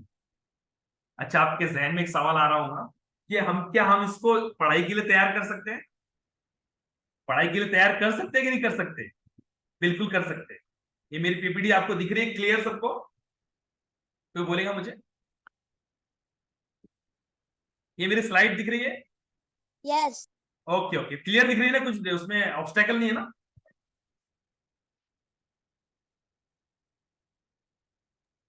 No. Okay okay okay, thank you. तो अब मैं बताऊं आपको कि सबकॉन्शियस माइंड को आप अपने पढ़ाई के लिए कैसे इस्तेमाल करते हैं। अगर आपको ये समझना है कि मेरा सबकॉन्शियस माइंड मेरे कंट्रोल में आ जाए, और अगर मैं सबकॉन्शियस माइंड को कंट्रोल में ले लेता हूं, तो मैं दुनिया के बड़े से बड़े काम कर सकता हूं। सबकॉन्शियस माइंड का इतना पावर होता है कि वो दुनिया के बड़े से बड़े काम को करने का बेड़ा अगर उठा ले तो वो कर सकता है, मेरे प्यारे बच्चों। यानी आपका जो बचकाना दिमाग होता है, 90% आपके डिसीजंस के अंदर उसका रोल होता है। तो ये एफर्ट्स मैं आपको दिखाऊं, ये जो मेरी पीपीटी आपके सामने दिख रही है, वो पीपीटी में क्या दिखा रहे हैं कि एक बच्चे के अंदर जो इंफॉर्मेशन जाती है, उसका माइंड उसको फिल्टर करता है। उसके अंदर अलग अलग फाइल्स होती है। जैसा मोबाइल का मैंने कॉल किया, तो मोबाइल का कॉल लगने से पहले, ये मेरा एक मोबाइल है, ये दूसरा मोबाइल है, इस मोबाइल से इस मोबाइल पे कॉल किया, तो क्या डायरेक्टली यहां से यहां मोबाइल लगता है? नहीं, पहले मैं यहां से मोबाइल को मोबाइल स्विचिंग सेंटर पे लगाता हूं। वहां पर ये चेक होता है कि मेरे पास में पर्याप्त बैलेंस है या नहीं है। उसके बाद में ये चेक होता है कि मैं ग्रे कस्टमर हूं, व्हाइट कस्टमर हूं या ब्लैक कस्टमर हूं। फिर वहां के जो बीएससी होता है वहां पर डाइवर्ट होता है। फिर वहां का जो बीटीएस होता है, जो हमारे घर के ऊपर टावर लगा होता है, वहां पर जाता है। फिर अगर उस वक्त ये मोबाइल इसकी रेंज में होगा तो यहां पर कनेक्ट होता है। लेकिन ये with in fraction of second होता है। 1 सेकंड में मैंने कॉल लगाया, वो एमएससी पे गया, बीएससी पे गया, बीटीएस पर गया, और डायरेक्ट यहां पर कॉल लगी। उसी तरीके से जैसे ही मैंने आपको कहा कि बेटा आप पढ़ाई कर लो, पढ़ाई कर लो, कामयाब हो जाओ, 16 घंटे पढ़ाई करोगे ना तो डॉक्टर बन जाओगे, 16 घंटे पढ़ाई करोगे ना यूपीएससी क्लियर करोगे। तो आपने उस बात को अगर सीरियसली लिया, तो आपके जहन में जो इंटरनल रिप्रेजेंटेशन आपको दिख रहा है यहाँ पर, वो जैसा मैंने कहा वैसे ही आपने अगर उसको इंटरनल इमेज बनाया, तो इट मींस दैट आपने मेरी बात को एज इट इज ले लिया, उसको फिल्टर नहीं किया, उसको छाना नहीं। उसको छाना नहीं, उसको फिल्टर नहीं किया, आपने उसको जनरलाइज नहीं किया, आपने उसको डिलीट नहीं किया, आपने उसको डिस्टॉर्ट नहीं किया, जैसा मैंने कहा आपने वैसे ही मान लिया, तो आपका स्टेट ऑफ माइंड चेंज होगा, आपका फिजियोलॉजी चेंज होगी और आपका बिहेवियर चेंज होगा, और मुझे वो रिजल्ट मिलेंगे जो मैंने 16 घंटे कहा था आप 16 घंटे पढ़ाई करके। लेकिन कुछ बच्चों में क्या होता है कि उनका सबकॉन्शियस माइंड जो है पहले से प्रोग्राम हो जाता है। कैसे प्रोग्राम होता है? निगेटिव चीजों से, गलत गलत चीजों से, निगेटिव वैल्यूज से। मेरी अम्मी ने मेरे लिए कुर्बानी नहीं दी थी तो एग्जाम का इतना ज्यादा इंपॉर्टेंस नहीं है। हम शादी ब्याह को ज्यादा इंपॉर्टेंस देते, मंगनी को ज्यादा इंपॉर्टेंस देते, हम अपने शॉपिंग को ज्यादा इंपॉर्टेंस देते, पढ़ाई को कम देते। ऐसा अगर हुआ होगा उसके वैल्यूज के अंदर, यानी वैल्यूज का मतलब होता है जो हमारे नजदीक ज्यादा इंपॉर्टेंस होती है चीज को। तो अगर हमारे नजदीक एजुकेशन का इतना इंपॉर्टेंस नहीं है तो हमारा माइंड उसको फिल्टर करने की कोशिश करेगा। यानी जो इन्फॉर्मेशन मैंने कहा 16 घंटे पढ़ाई करोगे तो आईएएस क्लियर कर लोगे, मैं उसको ऐसा थोड़ी होता है सर, आप जो बोल रहे हैं वैसा थोड़ी होता है, इतना थोड़ी पॉसिबल है, थोड़ा इतना थोड़ी पढ़ना पड़ता है, या इतना पढ़ के कुछ थोड़ी मिलता है। आपके बिलीफ सिस्टम, अगर पुराने बिलीफ सिस्टम लोगों से आपने सुने होंगे कि इतना पढ़ाई करके इतना नहीं मिलता है, इतना पढ़ाई कर नौकरियां नहीं मिलती है। अगर एक गलत थिंकिंग आपकी हो गई है कि पर्टिकुलर कम्युनिटी को जॉब नहीं मिलती है, ये पर्टिकुलर कम्युनिटी के साथ में बाइसिंग होती है, ये पर्टिकुलर कम्युनिटी के साथ में नुकसान होता है, ये पर्टिकुलर कम्युनिटी के साथ में क्या बोलते हैं हम लोग उसको, कम्युनलिज्म, उसका उसका शिकार होती है कम्युनिटी। ये सारी चीजें अगर आप नेगेटिव थिंकिंग आपके दिमाग में बेटा है ना, तो आप मेरी बात को डिस्टॉर्ट करेंगे, फिल्टर करेंगे, और फिल्टर करने के बाद में उसको इंटरनल रिप्रेजेंटेशन जो बनाएंगे ना, वो वैसा नहीं बनाएंगे जैसा कहा गया। आपके पुराने डिसीजंस, आपके पड़ोस के अंदर एक आदमी ने एमएससी किया था, उसको जॉब नहीं मिली, आप बोलेंगे कि उसको जॉब नहीं मिली तो मुझको भी जॉब नहीं मिलेगी। आपके रिश्तेदार ने एक पढ़ाई किया था, वो एमबीए करने के बाद में 5,000 रुपए नहीं कमा पा रहा है, it means that you would also think that कि मैं मेरे पड़ोसी को नहीं मिली थी तो मुझको भी नहीं मिली। आपकी लैंग्वेज, आपका सोचने का तरीका, ये सारी चीजें अगर आपने पुराने तरीके से अभी तक, मेरे प्यारे बच्चों, आपकी प्रोग्राम हो चुकी है।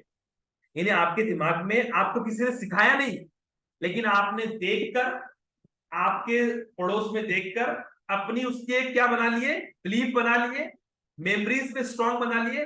अब जब आपके सामने कोई कहता है कि एफर्ट करो, 16 घंटे पढ़ाई करो, तो आप क्या कहते हैं? नहीं, 16 घंटे पढ़ाई करना इम्पॉसिबल है। पॉसिबल कहां है सर? सर 16 घंटे पढ़ाई करके नौकरी नहीं मिलती है, या 16 घंटे पढ़ाई करके नीट क्रैक नहीं होता है, जेई क्रैक नहीं होता है। ये negative thinking, negative belief, negative decision जो है, आपको जो अच्छी बात कही जा रही है, आपका सबकॉन्शियस माइंड जो है उसको टकरा रहा है और कह रहा है नहीं नहीं नहीं, distort distort distort, delete delete delete, generalize generalize generalize. एक आदमी फेल हुआ, सब आदमी फेल हो सकते हैं क्या? मेरा पड़ोसी फेल हो गया था यूपीएससी में, तो क्या मैं भी फेल होऊंगा? उसने अपने आप को एनालिसिस किया था, उसने अपने आप को इंट्रोस्पेक्ट किया था? नहीं। उसने अपना करियर चूज करने से पहले कुछ थिंकिंग किया था? नहीं। तो वो हो सकता है, व्हाई आई एम जनरलाइजिंग, मैं उस बात को जनरलाइज कैसे कर रहा हूं? तो बेटे अपने आप को सबसे पहले क्या करना पड़ेगा आपको, जो भी अभी तक सोच है, जितने भी निगेटिव थॉट्स है, जितने भी प्रोक्रास्टिनेशन के थॉट्स है, जितने भी निगेटिव बिलीफ है, निगेटिव यकीन है, ये नहीं होता है, वो नहीं होता है, ऐसा नहीं होता है, मैं नहीं कर पाऊंगा, वो नहीं कर पाया, उसने नहीं किया, मैं कैसे करूंगा, इन सबको निकाल दो। Everything is possible, everything is possible. तो आपके पास में मोटिवेशनल स्पीचेस का असर होगा, आपके दिमाग पर क्या होगा, आपने पुराने बिलीफ को निकाल दिया, आपने गंदी आदतों को निकाल दिया, रॉन्ग डिसीजंस जो आपके सामने लिए गए थे आपने नहीं लिए। आप तो फर्स्ट टाइम 10th में आए ना, आप तो फर्स्ट टाइम 12 साल के हुए ना, आपने तो नहीं किया। लेकिन दूसरों ने जो किया, जो आपने फिल्मों में देखा कि फिल्मों में इसके साथ में गद्दारी हो रही है, फिल्मों में इसको साथ में नुकसान हो रहा है, गरीब गरीब लोगों के साथ में मॉलेस्टेशन हो रहा है, गरीबों के साथ में दबाया जा रहा है, गरीबों के साथ में ये हो रहा है, अलग कम्युनिटी के लोगों के साथ में इस तरीके से हो रहा है। अब इनको सोचकर आपने अपनी एक सोच बना ली, तो पहले आप ये चीज सोचो, वो सोच सही है या गलत है। ऐसे दौर के अंदर भी उस कम्युनिटी के लोग आईएएस बन रहे हैं, आईपीएस बन रहे हैं, इट मींस दैट वो सोच गलत है। उसको जनरलाइज करने से पहले दिमाग में उसको खत्म करो और अपने दिमाग को साफ और शफाफ रखो। तो आपके अंदर सेल्फ टॉक आएगा, टेस्ट आएगा, फीलिंग्स आएंगे उस चीज के ताल्लुक से, और आपका स्टेट ऑफ माइंड चेंज होगा, आपकी फिजियोलॉजी चेंज होगी, और आपको जो बात कही जाएगी वो बात आप करेंगे। बहुत से बच्चों का प्रॉब्लम होता है कि सर मेरे को कितना भी बोल दो ना, असर नहीं होता है।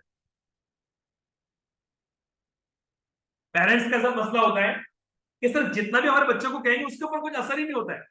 तो कहीं ना कहीं नेगेटिव थॉट्स और नेगेटिव बिलीफ ने ऐसा एक फाइल बना दी है, वो फाइल हटने का नाम नहीं ले रही है, उस फाइल को डिलीट करना होगा।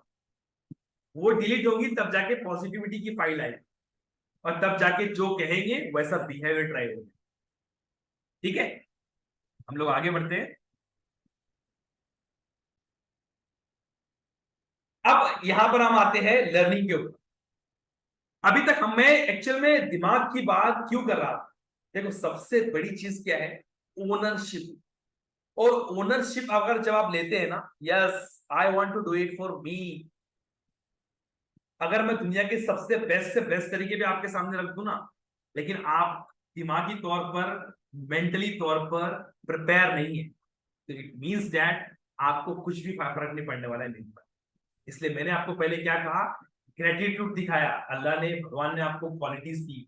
फिर मैंने आपको दिखाया कि आपका दिमाग किस तरीके से लेता है चीजों को। अगर दिमाग ने पॉजिटिविटी लेना शुरू कर दिया ना, अगर दिमाग ने responsibility, ownership, driving force generate करना शुरू कर दिया, you will get what you deserve. हो सकता है कि आप आईएएस से ज्यादा कुछ डिजर्व करते हैं, आपको मिले। कब मिलेगा? जब आपने ओनरशिप ले लिए, अपने सबकॉन्शियस माइंड को प्रिपेयर कर लिए, अपने बिलीफ को सही बना लिए, अपने वैल्यूज को सही डेवलप कर लिए, प्रायोरिटाइज कर लिए, जो बेहतरीन चीज है उसको ज्यादा इंपॉर्टेंस दिए, जो ज्यादा इंपॉर्टेंस नहीं रखती है उसको इंपॉर्टेंस दिए। फिर आता है आप सीखने का तरीका। बेहतर सीखने के असरदार तरीके कौन से हैं? Effective learning style. देखो, जनरली हम लोग क्या करते हैं, लर्निंग का प्रोसेस कैसा होता है कि हम लोग सेंसरी इनपुट से इनकोडिंग करते हैं, या देखकर, या फिर बोलकर, सुनकर, महसूस कर कर, टेस्ट कर कर हम लोग इनकोडिंग करते हैं और इनपुट के लेते हैं। अब इनपुट जब लेते हैं हम लोग, और उसको मेमोरी के अंदर वो स्टोर होता है, और हमारा लर्निंग का जो प्रोसेस है उसका एक और एक पहलू होता है रिट्राइवल, यानी निकालना। एग्जाम के टाइम पर, ओरल के वक्त में, उस इंफॉर्मेशन जो हमारे अंदर गई थी उसको वापस निकालना, ये रिट्राइवल का प्रोसेस है। तो जब हम लोग रिवीजन करते हैं उसकी, ये पॉपुलर रिवीजन के तरीके कि हम लोग फिर से उसको पढ़ते हैं, फिर से टेक्स्ट बुक पढ़ते हैं। हाँ, एक बार मैंने पढ़ लिया, तो पढ़ने के बाद में रिवीजन का तरीका क्या समझता हूं मैं? रिवीजन का तरीका ये है कि फिर से किताब को उठाना और फिर से पढ़ना, या फिर ये तरीके के अलावा रीड द अंडरलाइन पार्ट्स। जो मैंने नोट्स बनाया था वो अंडरलाइन पार्ट्स, तो पहले मैंने पढ़ा, फिर अंडरलाइन जो पार्ट्स थे उसको देखा, उसको पढ़ा, फिर मैंने क्या किया, नोट जो बनाया था उसको पढ़ा। ये पॉपुलर रिट्राइवल के तरीके, यानी एक चीज को मैंने एक जमाने में पढ़ा था, सपोज मैंने एक हफ्ता पहले पढ़ा था, अब एक हफ्ते बाद जब मैं उसको रिट्राइव करने की कोशिश कर रहा हूं, उसको वापस से रिवाइज करने की तरीका हो, तो रिवाइज करने का तरीका कौन सा देख रहा हूं मैं? पढ़ना, अंडरलाइन को देखना, या फिर नोट्स को देखना, नोट्स को पढ़ना। अब ये एक्चुअल में क्या है? ये जो रिवीजन के जो मेथड्स हम लोग इस्तेमाल कर रहे हैं, ये ओल्ड ट्रेडिशनल मेथड्स है, ये इनकोडिंग के तरीके है। यानी पहले मैंने इनकोडिंग किया था, अपनी इंफॉर्मेशन को पढ़कर, पढ़ा था, या मेमोराइज किया था, मेमोराइज करने के बाद में मेरे दिमाग में गई थी, स्टोर हो गई। अब स्टोर करने के बाद जब मैं उसको निकाल रहा हूं, तो निकालने के लिए भी मैं इनकोडिंग का ही तरीका इस्तेमाल कर रहा हूं, वापस से उसको पढ़ रहा हूं, वापस से अंडरलाइन पार्ट को देख रहा हूं। तो ये जो है इनकोडिंग का ही तरीका है, ये रिट्राइवल का सही तरीका नहीं है। इसलिए कहते हैं उसको इल्यूजन ऑफ नोइंग। इसकी वजह से क्या होता है कि जो हमने पढ़ा है वो भी हम लोग भूलने के तरीके डिस्कवर कर लेते हैं, वो हम लोग डेवलप कर लेते हैं। अब हमको करना क्या है? हमको बेहतर तरीके सीखना है। सीखने के असरदार तरीके में और क्या चीज होती है कि रीडिंग द टेक्स्ट बुक के अलावा जनरेटिंग एक्सप्लेनेशन। एक बार उसको पढ़ लूं और एक्सप्लेनेशन में जनरेट करूं, यानी अपने वर्ड के अंदर किताब को बंद कर किताब के बंद करके उसको समराइज करने की कोशिश करो कि मैंने क्या सीखा। इसको बोलते हैं जनरेटिंग एक्सप्लेनेशन। सपोज मैं इंग्लिश में पढ़ रहा हूँ, इंग्लिश में किताब है, इसको पढ़ रहा हूँ और पढ़ने के बाद मैंने उसको बंद किया। अब मैं क्या कर रहा हूँ, रिट्राइव कर रहा हूँ, रिट्राइव की प्रैक्टिस कर रहा हूँ। और रिट्राइव की प्रैक्टिस में क्या हुआ, पहला तरीका मैंने किताब को रीरीड कर लिया और रीरीड करने के बाद में अब मैं अच्छा ये ऐसा है, लाइक दिस। ये एटम्स यहाँ पर गए, उसको रिप्लेस किया, न्यूक्लियस में प्रोटॉन्स होते हैं। अच्छा प्रोटॉन्स कैसे होते हैं, एक प्रोटॉन्स एक सर्कल होता है, उसमें न्यूट्रॉन होते हैं, उसमें प्रोटॉन होते हैं, इलेक्ट्रॉन्स बाहर जाते हैं। अच्छा तो इस तरीके से मैंने क्या किया, मैंने अपने वर्ड में उसको समराइज करने की कोशिश किया। And that is nothing but the way of retrieval. तो मैं अपने दिमाग को क्या कर रहा हूं, अपने दिमाग को कुछ काम दे रहा हूं, अपने दिमाग को क्या कर रहा हूं, काम दे रहा हूं। हम क्या कर रहे हैं, अपने दिमाग को एक्सप्लेनेशन की आदत डाल रहे हैं कि जब उसने इंफॉर्मेशन को लिया तो इंफॉर्मेशन को इंटरलिंक करे अपने पुराने नॉलेज से और अपने एग्जिस्टिंग नॉलेज से। उसको इंटरलिंक करने के बाद में हाँ ऐसा होता है क्या, सर्कल होता है। सर्कल मैंने पहले से सीखा था, सर्कल मैंने पहले से सीखा था, उसके अंदर मैंने प्रोटॉन डाल दिया, मैंने उसके अंदर न्यूट्रॉन डाल दिया वगैरह वगैरह। तो मैं क्या कर रहा हूं, उसको रिट्राइवल का एक एक्सप्लेन कर रहा हूं, सेल्फ एक्सप्लेनेटरी मेथड्स में डेवलप कर रहा हूं। इंटरव्यू प्रैक्टिस हो सकती है जिसके अंदर हम लोग क्या करते हैं कि हम लोग अपने आप से सवाल पूछ सकते हैं कि ये ऐसा हो सकता है। डिस्ट्रीब्यूटेड प्रैक्टिस हो सकती है जिससे मैं क्या कर सकता हूं कि मैं हमारे जो मेथड्स है, हमारे जो मेथड जो मैंने सीखा हो, जो मैंने डेवलप किया हो, मैं उससे क्या कर सकता हूं, बहुत सारी चीजों को पैसिव तरीके से सीख सकता हूँ, एक्टिव तरीके से सीख सकता हूँ कि भाई इसके अंदर फैक्ट्स ये था, इसके अंदर हो सकता है कि इंटरव्यू तरीका हो सकता है। फिर मैं टेस्टिंग करता हूँ। टेस्टिंग तरीके से मैं क्या करता हूँ कि मैं प्रीवियस क्वेश्चन पेपर को देखता हूँ, टेक्स्ट बुक के क्वेश्चंस को देखता हूँ, मिक्स टॉपिक को देखता हूँ। डिस्ट्रीब्यूटेड प्रैक्टिस से मेरी मुराद ये है कि मैं एक चैप्टर को पढ़ने के बजाय, एक चैप्टर के क्वेश्चन पढ़ने के बजाय मैं मल्टीपल चैप्टर्स के अलग अलग क्वेश्चंस को भी ला सकता हूं। तो उससे क्या होता है कि मैं डिस्ट्रीब्यूटेड प्रैक्टिस कर रहा हूं और मैं अपने दिमाग को मल्टीपल टास्क दे रहा हूं। या फिर मैं फ्लैश कार्ड का इस्तेमाल कर सकता हूं। फ्लैश कार्ड का इस्तेमाल करना मतलब एक तरफ उसके क्वेश्चन लिख सकता हूं और दूसरे साइड में उसके आंसर्स लिख सकता हूं। और इस तरीके से मैं मैप का इस्तेमाल कर सकता हूं। मैं अलग अलग डिस्ट्रीब्यूटेड क्या कहते हैं हम लोग उसको, माइंड मैप का इस्तेमाल कर सकता हूं। और माइंड मैप निकालने के बाद में एक इमेज की शक्ल में अपने आप को एक इनपुट दे सकता हूं। यानी एक इनपुट मैंने रीडिंग की शक्ल में दिया और मैंने दूसरे तरीके से उसको एक इमेज बनाकर, एक फ्लो चार्ट बनाकर, एक डायग्राम बनाकर उसको दूसरा चीज दिखाने की कोशिश किया। तो वो चीज जब मैं रिट्राइवल करूंगा तो मुझे आसानी से समझ जाएगी। ओके, तो ये जो मेथड्स है या फिर क्लास मेथड्स है, टीच अदर्स। हम लोग क्या करते हैं जनरली, बच्चे कभी कभी कि हम लोग, बच्चों में खुसूसियात होती है कि भाई जब मैंने पढ़ लिया तो दूसरों को नहीं बताऊंगा। बेटा अगर आप अच्छा करना चाहते हैं ना, तो आप एक चीज ख्याल में रखिए कि जब भी आप कोई चीज को सीखेंगे तो सीखने के साथ साथ आप उसको ये रखेंगे कि मैं दूसरे को भी सिखाऊं।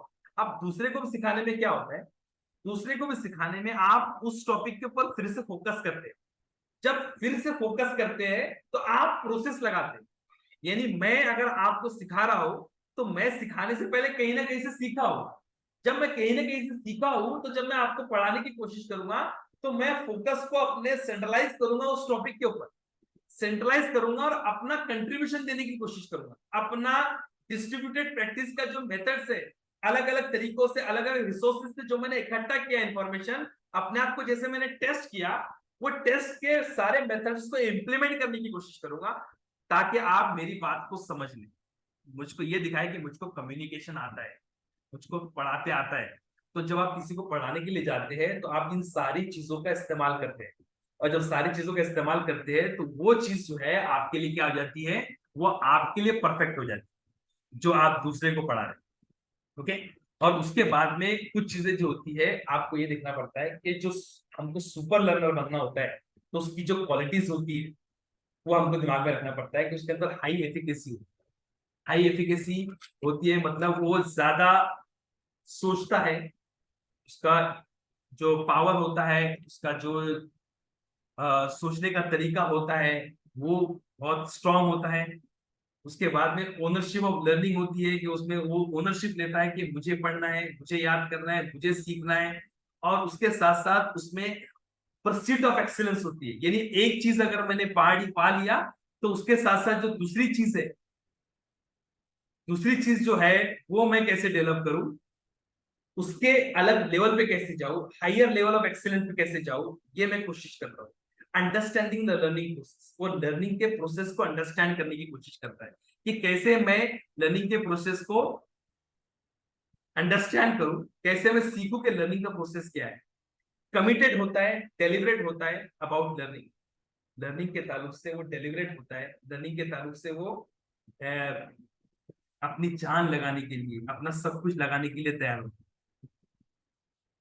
और अपने मेथड्स को, अपने तरीकों को इम्प्लीमेंट करने की कोशिश करता है। Understand that the learning is an adventure, learning एक एडवेंचर है और लर्निंग जो है एक सीखने का बहुत बड़ा मजा आने वाला है, ऐसा लगा।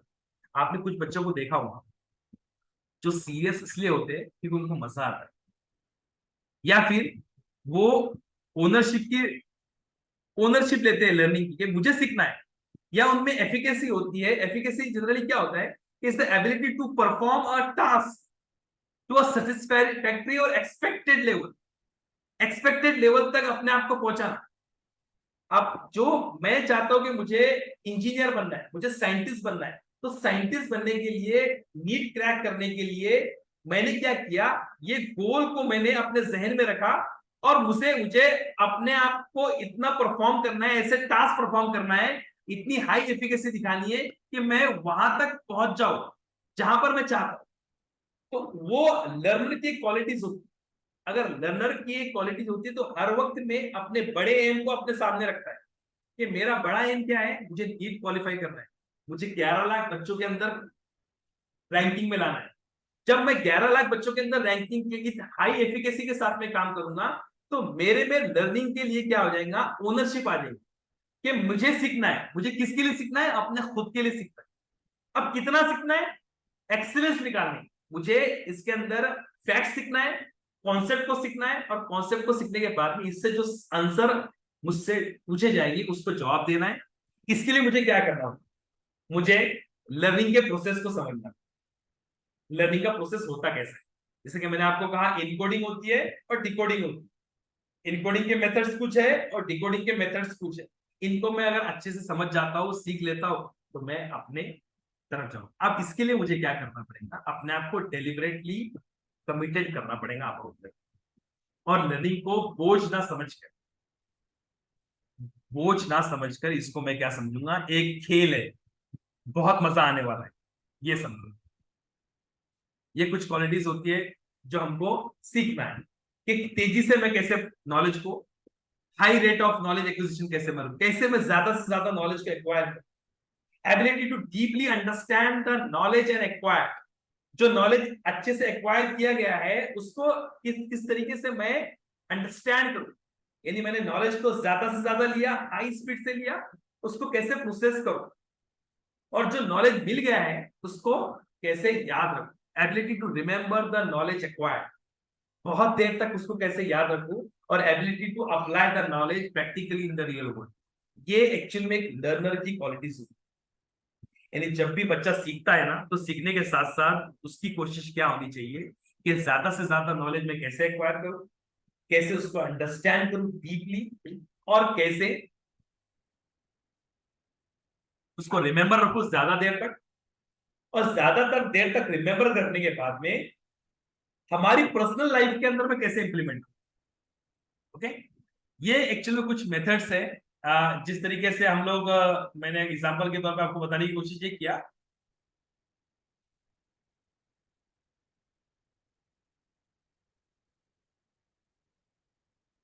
कि किस तरीके से हमारा दिमाग या ट्री ऑफ नॉलेज काम करता है। फॉर एग्जाम्पल, अगर जब किसी चीज को हम लोग ले रहे हैं तो लर्निंग का प्रोसेस कैसा होता है, मैं बताने की कोशिश करता हूँ आपको कि मैं अगर किसी चीज को पढ़ रहा हूं तो मेरे दिमाग में क्या है, एक्चुअल में एक पेड़ है, इसको ट्री ऑफ नॉलेज बोलते हैं। देखो, हर बच्चे के पास में एक इमेज है, हर बच्चे का एक ट्री ऑफ नॉलेज है। लेकिन आपने ज्यादा नॉलेज एक्वायर नहीं किया, तो हो सकता है कि आपकी उम्र के हिसाब से आपका ट्री छोटा हो, मेरा ट्री बड़ा हो। तो मेरा जो ट्री जो बड़ा है, the connecting the dot that leads to the deeper understanding. अब क्या करते हैं हम लोग डीपर अंडरस्टैंडिंग कैसे होती है, उसके डॉट्स को हम लोग क्या करते हैं, पाने की कोशिश करते हैं। डीप अंडरस्टैंडिंग से क्या होता है कि भाई मेरे दिमाग में एक्चुअल में हो क्या रहा है। तो आपके दिमाग में जो भी बनता है ना, तो सपोज आपके सब्जेक्ट्स है, physics, chemistry, maths, geography, science, history, English, इनके अलग अलग शाखाएं हैं। इनकी शाखाएं बन गई है जिसको न्यूरल पाथवे कहते हैं। न्यूरल पाथवे बन गए और ये बिलियंस की तादाद है, और इसकी कोई लिमिट नहीं। जैसा कि मैंने आपको पहले कहा कि 2.5 पेटाबाइट्स आपकी मेमोरी है। इट मींस दैट कि आपके उतने न्यूरल पाथवे करोड़ों बन सकते हैं। इसलिए आपके पास में अनलिमिटेड स्टोरिंग कैपेसिटी है अपने नॉलेज को एक्वायर करने की। लेकिन अब ये क्या होता है कि न्यूरल पाथवे बनते कैसे। अब ये न्यूरल पाथवे बन गए, तो बनने के बाद में क्या होता है, हम इनको इससे इंफॉर्मेशन निकाल लेते हैं। फॉर एग्जाम्पल कैसे, अगर आपने मेरी शक्ल पहले कहीं देखी, तो आपने मेरी एक शक्ल को देखा, तो देखने के बाद में आपके वालिद ने कहा कि ये एहसान सर है। अब ये एहसान सर है, तो एहसान सर ऐसी शक्ल के है, आपके दिमाग में मैसेज गया और वहां पर एक न्यूरॉन्स बन गए, और न्यूरॉन बनने के बाद में आपकी मेरी एक इमेज आपके दिमाग में बनी। अब अगर 1 महीने बाद में आपको मिलूं, तो क्या होगा, मिलने के बाद में आप मुझको देखेंगे और आपके जो अंदर न्यूरल पाथवे बने हुए एक्टिवेट हो जाए, और आप पहचान लेंगे कि मैं कौन। होता है ना ऐसे ही। इस तरीके से न्यूरल पाथवे बन गए। अब वो इसलिए बने कि मैंने उसको बनाने की कोशिश किया।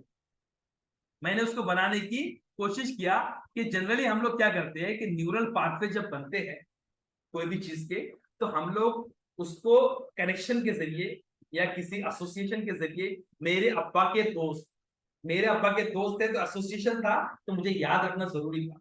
वरना रोड पे चलने वाला हर इंसान को मैं देखता हूँ, हर इंसान को मैं देखता हूँ, हर इंसान की न्यूरल पाथवे मेरे दिमाग में बनती है, लेकिन कोई एसोसिएशन नहीं होता है, कोई एसोसिएशन नहीं होता है, कोई मिलाप नहीं होता है, कोई कनेक्शन नहीं होता है। तो मुझे अगर कहता है कोई कि कल आपको 3 आदमी रोड पर दिखे थे, क्या उनको पहचानेंगे आप? तो आप बोलेंगे कैसे पहचानूंगा भाई।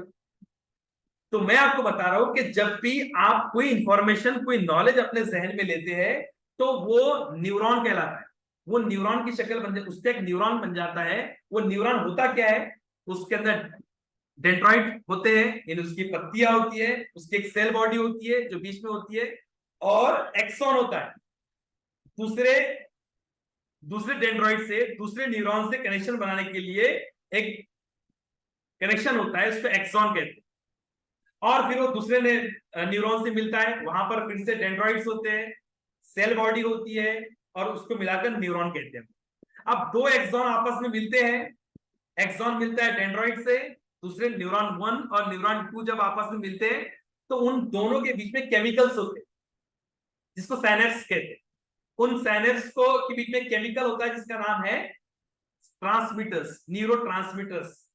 और वो न्यूरो जो होते हैं ना, वो उसको हम लोग क्या करते हैं, उसको पक्का करने के लिए, उसको जिंदा रखने के लिए हम लोग क्या करते हैं, हम कुछ ना कुछ एक्टिविटीज करते रहते हैं। तो जो जो एक्टिविटीज होते रहेंगी, उससे न्यूरो जो है वो एक्टिवेट होते रहेंगे। न्यूरो एक्टिवेट होते रहेंगे, तो सिनॉप्सिस को स्ट्रेंथ प्रोवाइड करेंगे। सिनॉप्सिस को स्ट्रेंथ प्रोवाइड करेंगे, तो दो न्यूरॉन के बीच में कनेक्शन डेवलप होगा। दो न्यूरॉन के बीच में कनेक्शन डेवलप होगा, तो नॉलेज का इंटरकनेक्शन होगा, और न्यूरॉन को मजबूती आएगी, और न्यूरॉन जिंदा रहेंगे। फॉर एग्जाम्पल के तौर पर बता रहा हूं आपको मैं, आपको ये आपकी नानी जो है, आपको पता है एप्पल क्या होता है, मैं आपके सामने रख दूं कि ये एप्पल है, आप इस बात को मान लेंगे? कोई बच्चा मुझे बताएगा कि ये क्या है? ये क्या है? ये क्या है? एप्पल है ना? कोई बच्चा बताएगा मुझे ये एप्पल है या कोई और चीज है? बड़ा भी बता सकता है, कोई मसला नहीं है। ये कॉम्ब। एप्पल, कॉम है। वेरी गुड बेटा, ये कॉम है, ये एप्पल नहीं है। लेकिन मैं आपके सामने एप्पल रख दूं तो आप कहेंगे एप्पल है। ये एप्पल आपको कैसे पता चला? कि पहले जब जिंदगी में पहली बार जब आपने एप्पल को देखा होगा, तो एप्पल आपने हो सकता है कि आपकी नानी के घर पर खाया हो, और आपकी नानी ने आपको एप्पल जो है वो दिया हो, तो आपको पता है आपके यहाँ पर एप्पल के न्यूरल पाथवे बन गए, आपके दिमाग में न्यूरल पाथवे बन गए एप्पल के, एप्पल इस तरीके से दिखता है। लेकिन उसको मजबूत करने के लिए आपके पास में दूसरा न्यूरल पाथवे बना एसोसिएशन का। क्या? आपने जब पहली बार एप्पल खाया था तो आपको आपकी नानी ने दिया था, तो आपकी नानी का भी एक न्यूरॉन बन गया, और जब भी आप एप्पल खाते हैं तो आपको क्या याद आती है? किसकी याद आती है? जब भी आप एप्पल खाते हैं तो किसकी याद आती है? नानी की नानी। याद, नानी की याद आती है। तो नानी के साथ में एसोसिएशन हो गया। तो जो आपको एक इंफॉर्मेशन सिखाई गई कि ये कॉम है, अब ये कॉम आपने पहली बार कहां देखा था? आपकी नानी के घर देखा। तो नानी के घर के जो इमोशंस है, नानी के घर के जो फीलिंग्स है, वो इसमें जुड़ गई, वो न्यूरल पाथवे में जुड़ गया। तो इसको रिमेंबर करना आसान हो गया। अब जब भी आप एप्पल को आइडेंटिफाई करते हैं, एप्पल को खाते हैं, तो आप लोग कहते हैं यार ये नानी वाला टेस्ट नहीं आया। नानी के घर पे जो एप्पल खाते थे ना, वो बड़ा मजा आता था, उसमें ये आता था। लेकिन रिजेम्बलेंस हो गया, उससे एसोसिएशन हो गया। जब किसी चीज का एसोसिएशन होगा तो मेरे जो नॉलेज की ट्री जो बन रही है, मेरे नॉलेज का जो दरख्त बन रहा है, वो दरख्त जो होगा वो एक्चुअल में क्या होगा, वो स्ट्रांग होता रहेगा। और जैसे जैसे दरख्त स्ट्रांग बनेगा तो मुझे उस चीज को भूलना मुश्किल हो जाएगा। कभी नानी के यहाँ की कोई बात भूलते हैं क्या आप लोग? या नानी के यहाँ पर जो मजा किए तो उसको भूलते हैं क्या? भूलते हैं? नहीं भूलते। क्यों नहीं भूलते? नहीं भूलते। उसकी वजह क्या है कि आपने उसको एसोसिएशन के साथ में जब रख लिया, स्टोरी के साथ में, फीलिंग के साथ में रख लिया, तो आपको उसको भूलना डिफिकल्ट हो जाता है और वो मजबूती आ जाती है। उस वक्त न्यूरोट्रांसमीटर्स जो होते हैं वो एक्टिवेट हो जाते हैं। अब उसके लिए आप क्या करते हैं कि नानी को फोन वगैरह लगाते रहते हैं, नानी के साथ में कनेक्शन। अगर नानी को आपने बचपन में देखा था और बचपन के बाद में नानी से आप 10 साल तक मिले ही नहीं, तो क्या आपकी नानी के साथ में फीलिंग्स रहेंगी? क्या आपको नानी की याद आएंगी? ऑब्वियसली नहीं आएंगी। क्यों नहीं आएंगी? क्योंकि कनेक्शन। इसीलिए हम लोग को क्या करना पड़ता है कि वक्तन फवक्तन रिवाइज करने की आदत भी डालनी पड़ती है। और रिवाइज करने की आदत से मेरी मुराद ये है कि हम लोगों को पढ़ना पड़ता है। दो तरीके की लर्निंग होती है, एक एक्सप्लिसिट लर्निंग होती है और एक इम्प्लिसिट लर्निंग होती है। यानी अगर मुझे ड्राइविंग सीखनी है या मुझे कुछ नया स्किल डेवलप करने की है, कोडिंग सीखने की है, तो ये हो सकता है कि इम्प्लिसिट लर्निंग हो। एक्सप्लिसिट लर्निंग की मेरी मतलब ये है कि मेरा फॉर्मल एजुकेशन, यानी न्यूटन्स लॉ या फिर टेंसेस के टाइप्स, वर्ब, ये इनकी डेफिनेशंस, ज्योग्राफी, हिस्ट्री वगैरह, ये एक्सप्लिसिट नॉलेज है। यानी ये relevant to the formal education. ये फॉर्मल एजुकेशन से इनका एसोसिएशन करना थोड़ा डिफिकल्ट हो जाता है। यानी जब मैं इनपुट लेता हूं उनको, तो इनका मेरी पर्सनल लाइफ से दूर दूर तक के कनेक्शन दिखता नहीं। तो ये एक्सप्लिसिट लर्निंग जो होती है मेरे लिए डिफिकल्ट हो जाता है ऐसी लर्निंग को प्रोसेस करना और इसका रिलेवेंट एसोसिएशन डेवलप करना। इसीलिए इनको याद करना और इनको रिट्राइव करने के लिए आदत नहीं होती। आप लोगों ने देखा होगा कि बहुत सारे बच्चे एसएससी में टॉप कर लेते हैं, एसएससी में टॉप कर लेते हैं, लेकिन जब उनसे 1 साल बाद या 6 महीने बाद वही सवाल को पूछा जाता है कि tell me the Newton's law, तो भूल जाते हैं। आप भी होंगे इसमें कि बहुत सारे बच्चे जो है वो एग्जाम्स हो गए, एग्जाम में 100 मार्क्स ला लिए, लेकिन जब उनको कहा जाएगा कि आपने जो 10th में पढ़ा था, चलिए बताइए मुझे इंडेक्स का रूल क्या होता है, चलिए मुझे बताइए इक्वेशन को कैसे सॉल्व करते हैं, तो बच्चा ब्लैंक हो जाता है। यानी क्या होता है, उसने याद तो कर लिया था और नंबर ऑफ रिपीटेशन उसको रिकॉल भी कर लिया, लेकिन एक्सप्लिसिट लर्निंग की वजह से क्या हुआ, वो उसका एसोसिएशन जो है रियल लाइफ के एग्जांपल से नहीं कर पाया। एसोसिएशन नहीं कर पाया, एसोसिएशन नहीं करने की वजह से क्या हो गया, वो लॉन्ग टर्म मेमोरी में नहीं गया, तो वो शॉर्ट टर्म मेमोरी में रहा। तो शॉर्ट टर्म मेमोरी के अंदर एक प्रोसेस, एक इंफॉर्मेशन जब हमारी रहती है, उसको हमको लॉन्ग टर्म मेमोरी में डालना होता है। तो लॉन्ग टर्म मेमोरी में डालने का जो प्रोसेस होता है, हमको न्यूरॉन को क्या करना पड़ता है, कनेक्शन देना पड़ता है। यानी उसको हमको क्या करना पड़ता है, हमको एक रियल लाइफ एक्सपीरियंस के साथ में, फीलिंग्स के साथ में, एसोसिएशन के साथ में, नेमोनिक्स के साथ में उसको इंटरकनेक्ट करना पड़ता है। जब वो इंटरकनेक्ट होगा तो हमें याद। इसीलिए कभी कभी बच्चे जो है ना, नीट की तैयारी करते हैं, जेई की तैयारी करते हैं, और उनको 8th स्टैंडर्ड के, 9th स्टैंडर्ड के फॉर्मूले याद नहीं होते। क्यों नहीं याद होते? क्योंकि उन्होंने उस वक्त उसको सिर्फ रट लिया था। उसको याद कर लिया था, उसको उसने इस्तेमाल कैसे करते वो नहीं किया था, जिसके नतीजे में क्या हुआ, जिसके नतीजे में ये हुआ कि उन्होंने एग्जाम तो पास कर लिया, लेकिन उसका रियल टाइम में जो एक्सपीरियंस आना चाहिए था वो नहीं, इसकी वजह से नीट के अंदर बेस लगता है, बेस नहीं होता है तो क्रैक नहीं होता है। तो हम लोग बोलते हैं हमने पढ़ाई बहुत किया था लेकिन बेस कमजोर था। इसलिए मैं बोल रहा हूँ कि जो क्लास आप लोग पढ़ रहे हैं उस क्लास को आप बेहतरीन तरीके से पढ़िए और उसके कनेक्शन डेवलप करने की कोशिश कीजिए, सेल्फ जनरेटिंग एक्सप्लेनेशन डेवलप करने की कीजिए कि कैसे कहाँ पूछा जाता है। हम चैट जीपीटी का इस्तेमाल कर सकते हैं, चैट जीपीटी से क्वेश्चन पूछ सकते हैं कि मल्टीपल क्वेश्चन के ऊपर और कैसे हो सकते हैं। एक टॉपिक मैंने सीखा है, वो टॉपिक को अलग अलग तरीके से कैसे पूछा जा सकता है। वो जब नंबर ऑफ सीखने के तरीके हमारे होंगे, उसके कुछ इनपुट्स हो सकते हैं क्या, उसके कुछ एनिमेशंस अवेलेबल है क्या, एनिमेशंस में यूट्यूब के जरिए देख सकता हूँ, तो वो एनिमेशंस हो सकता है कि वो उस पिक्चराइजेशन के जरिए, स्टोरी के जरिए, रिजेम्बलेंस के जरिए मेरे दिमाग में वो कॉन्सेप्ट जो है कॉन्क्रीट की तरह फिट हो जाए। और जब कॉन्क्रीट की तरह फिट होगा तो मुझे लॉन्ग टर्म मेमोरी का वो हिस्सा बन जाएगा।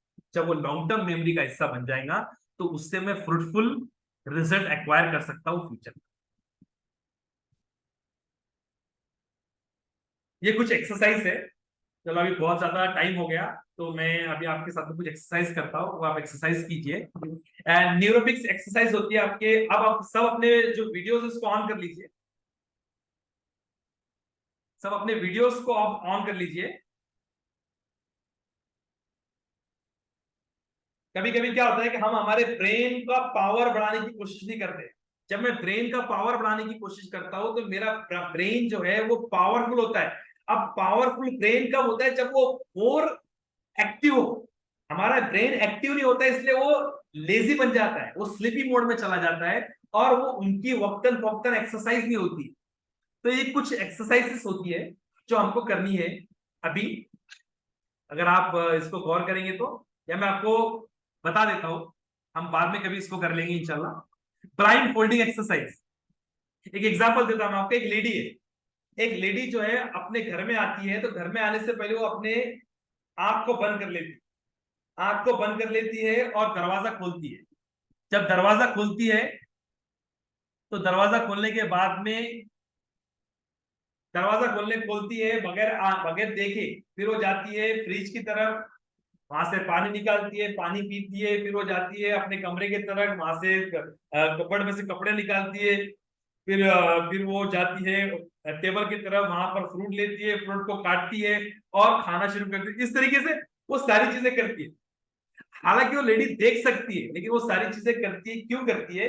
ताकि वो अपने दिमाग को एक आदत लगवाना चाहती है, अपने दिमाग को आदत लगवाना चाहती है, अपने दिमाग को एक टास्क देना चाहती है कि वो खुद से अपना प्रोसेस कर सके आपका इस्तेमाल किए बगैर।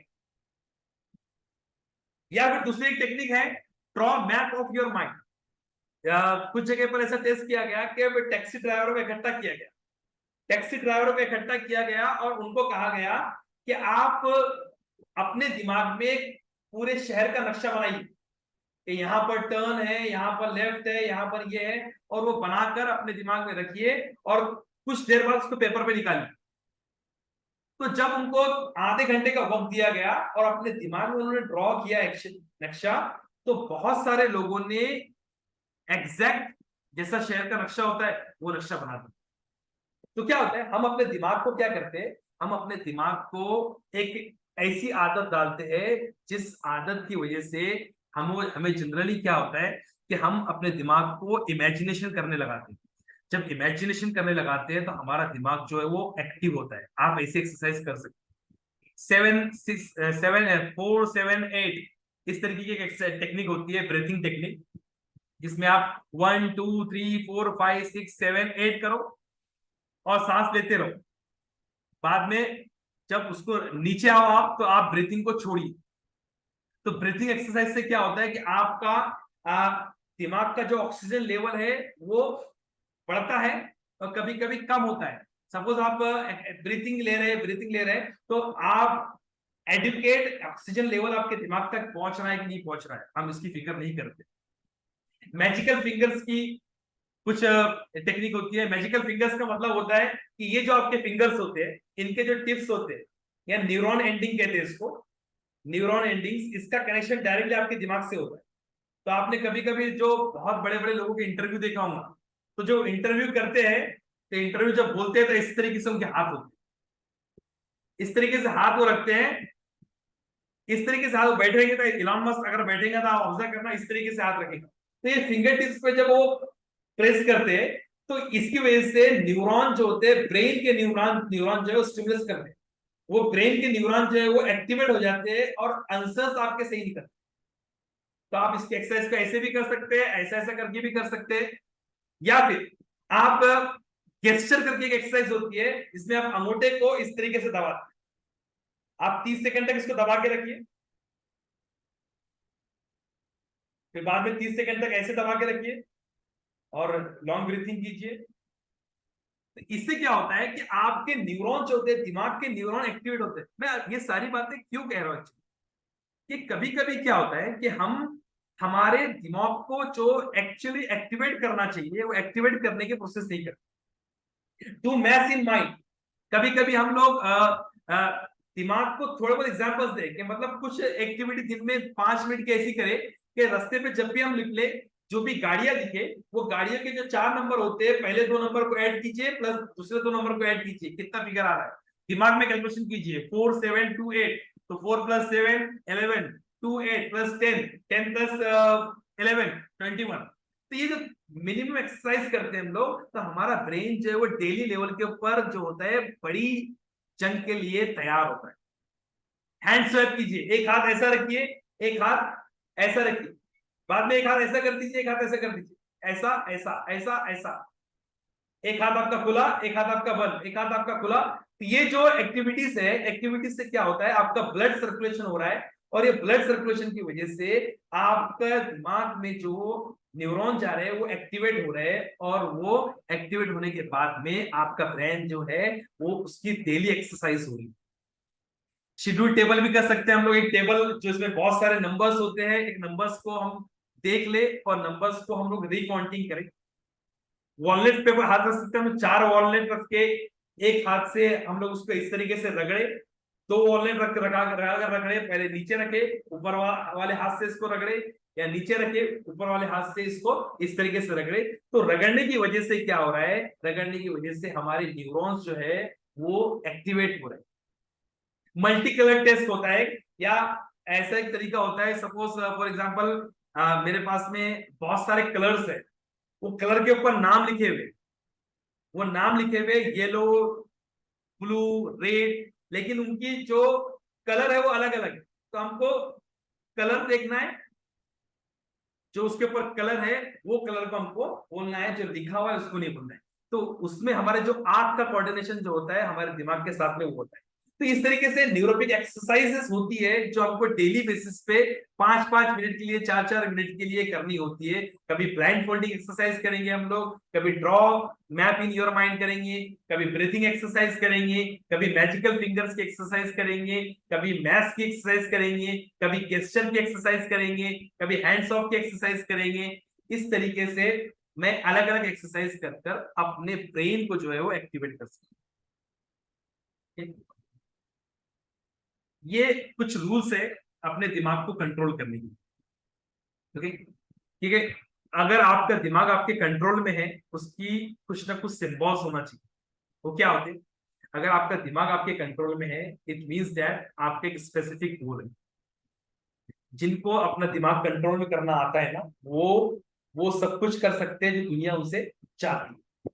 इसके लिए स्पेसिफिक गोल होना जरूरी है, इमोशंस होना जरूरी है। यानी मुझे इंजीनियर बनना है, साइंटिस्ट बनना है, क्यों बनना है, मेरे माँ बाप का सपना है, इमोशंस उसके अंदर आ गए। अफर्मेटिव सेंटेंस, यस मैं कर सकता हूँ। विजुअलाइजेशन, मैं अपने आप को देख रहा हूँ कि मैंने नीट क्रैक किया और 100 लोगों के बीच में मेरी मम्मी को और मुझको अवार्ड दिया जाए, और प्रैक्टिस कर रहा हूं मैं इसकी बार बार अपने दिमाग के अंदर। तो अपने दिमाग को अगर आपको प्रिपेयर करना है किसी खास बड़े एग्जाम के लिए, तो एग्जाम के लिए तैयार करने से मेरी पहली मुराद ये है कि सबसे पहले आप अपने माइंड को कंट्रोल में करें। यानी जब भी आप पढ़ने बैठेंगे तो आपको बोरियत नहीं लगेगी, आपको बोरियत नहीं लगेगी, आपको एंजाइटी नहीं लगेगी, आपको डिप्रेशन नहीं महसूस होगा। आप कम टाइम में ज्यादा पढ़ सकते हैं अगर आपका स्पेसिफिक गोल है। गोल के साथ में आपके इमोशंस जुड़े हुए, आपके जज्बात जुड़े हुए। आपके जज्बात अगर जुड़े होंगे, अगर आपके जज्बात अगर जुड़े हैं, तो आप में अफर्मेटिव सेंटेंस अपने आप से आप कहते हैं कि मैं कर सकता हूं, मैं कर रहा हूं, I am doing best, I am giving my best efforts. आप उस चीज को विजुअलाइज करते हैं अगर आपको डिमोटिवेशन आता है। आप इसकी प्रैक्टिस करते हैं। ये प्रैक्टिस करने के बाद में जो है आपको वो मिलता है जो आप करते हैं। ओके, एक एग्जांपल के तौर पे मैं बताऊं आपको कि क्यों जरूरी है आपके सबकॉन्शियस माइंड को प्रिपेयर करना आपकी लर्निंग के लिए। क्योंकि जब भी आप लर्निंग करते हैं तो लर्निंग करने के दौरान आपको एफर्ट्स देने पड़ते हैं। और कभी भी आप याद रखिए कि आपका बचकाना दिमाग जो होता है वो एफर्ट करना पसंद नहीं करता है। क्या नहीं करता है? बच्चों मुझे बताओ, क्या आपको 16-16 घंटे पढ़ाई करना पसंद है?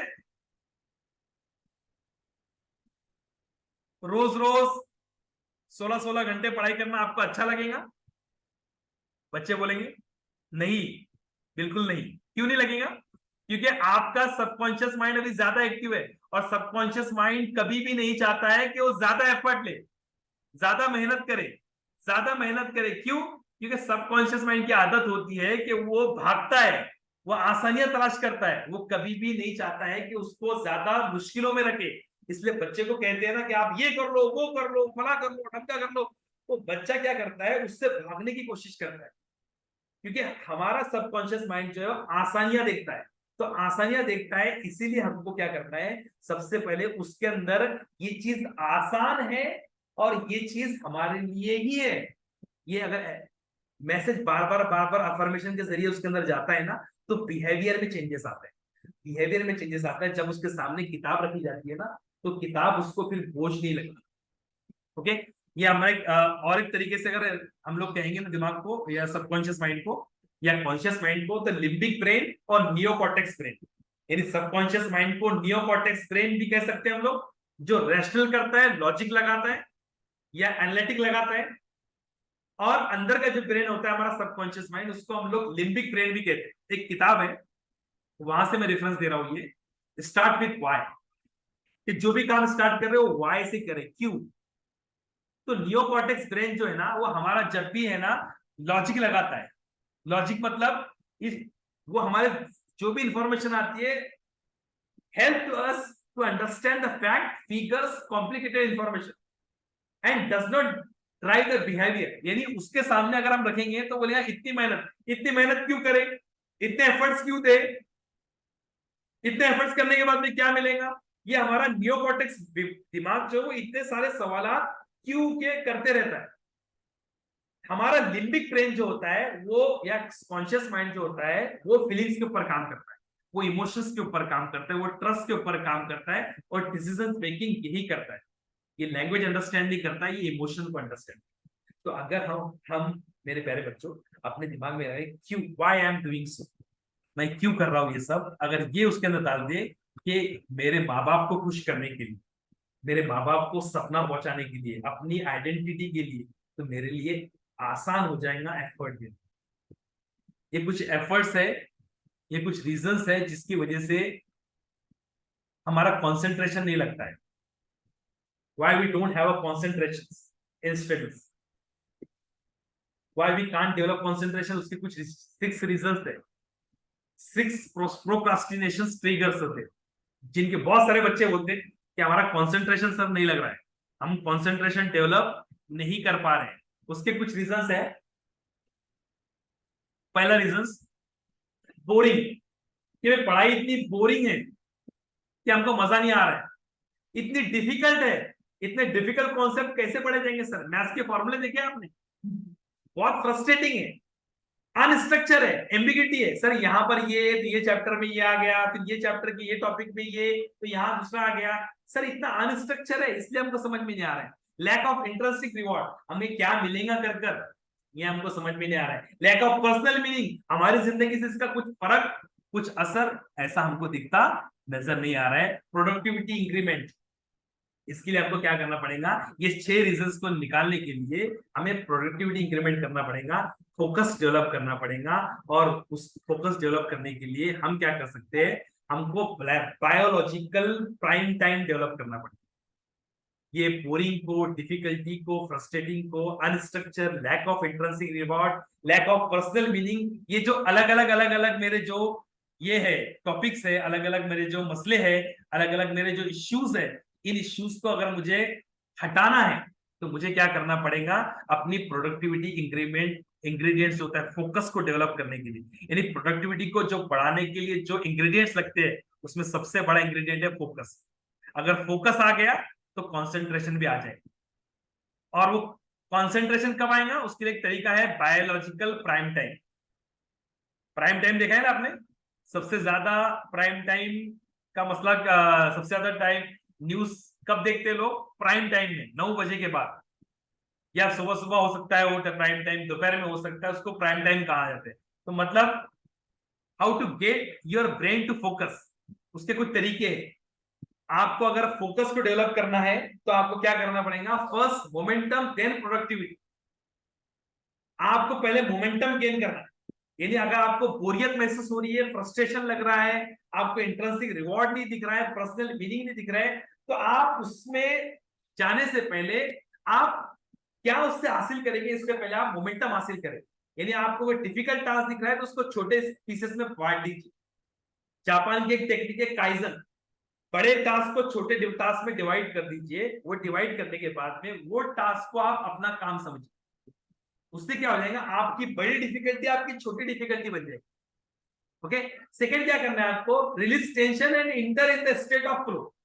टेंशन को रिलीज कर कर आपको स्टेट ऑफ फ्लो में जाना है, यानी स्टेट ऑफ फ्लो में जाके अपने आप को तैयार करना है कि ये जैसी भी जंग हो मेरी जंग।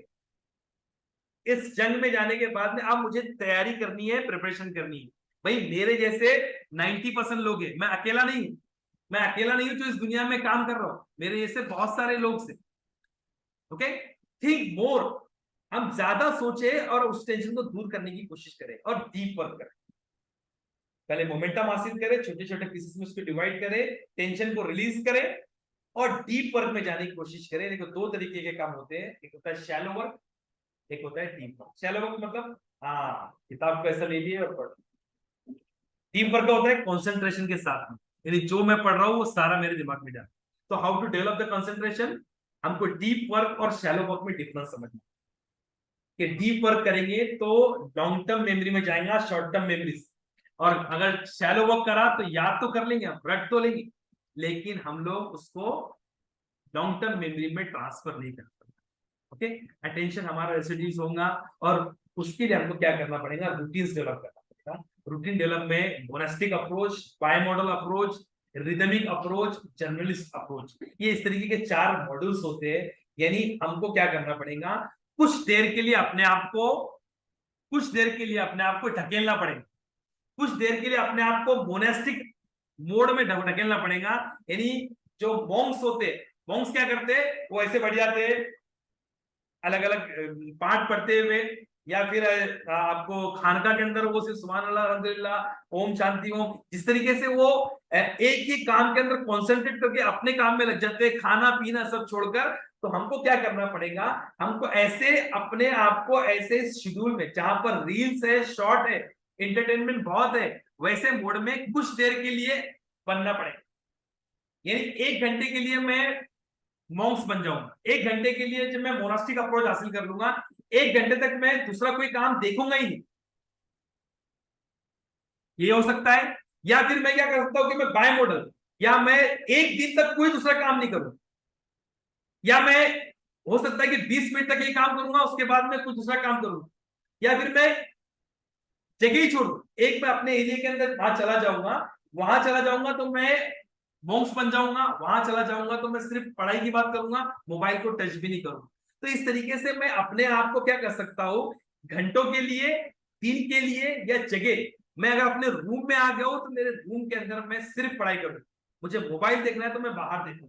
तो इस तरीके से अगर मैं अपने वक्त को, अपने दिन को जो है ऐसे अप्रोच के साथ में इसको इस्तेमाल करूंगा कि जिसमें मैं सिर्फ डीप वर्क करूंगा only I will use deep work, और वो स्लॉट के अंदर मैं दूसरा कोई काम नहीं करूंगा, मोबाइल को टच भी नहीं करूंगा।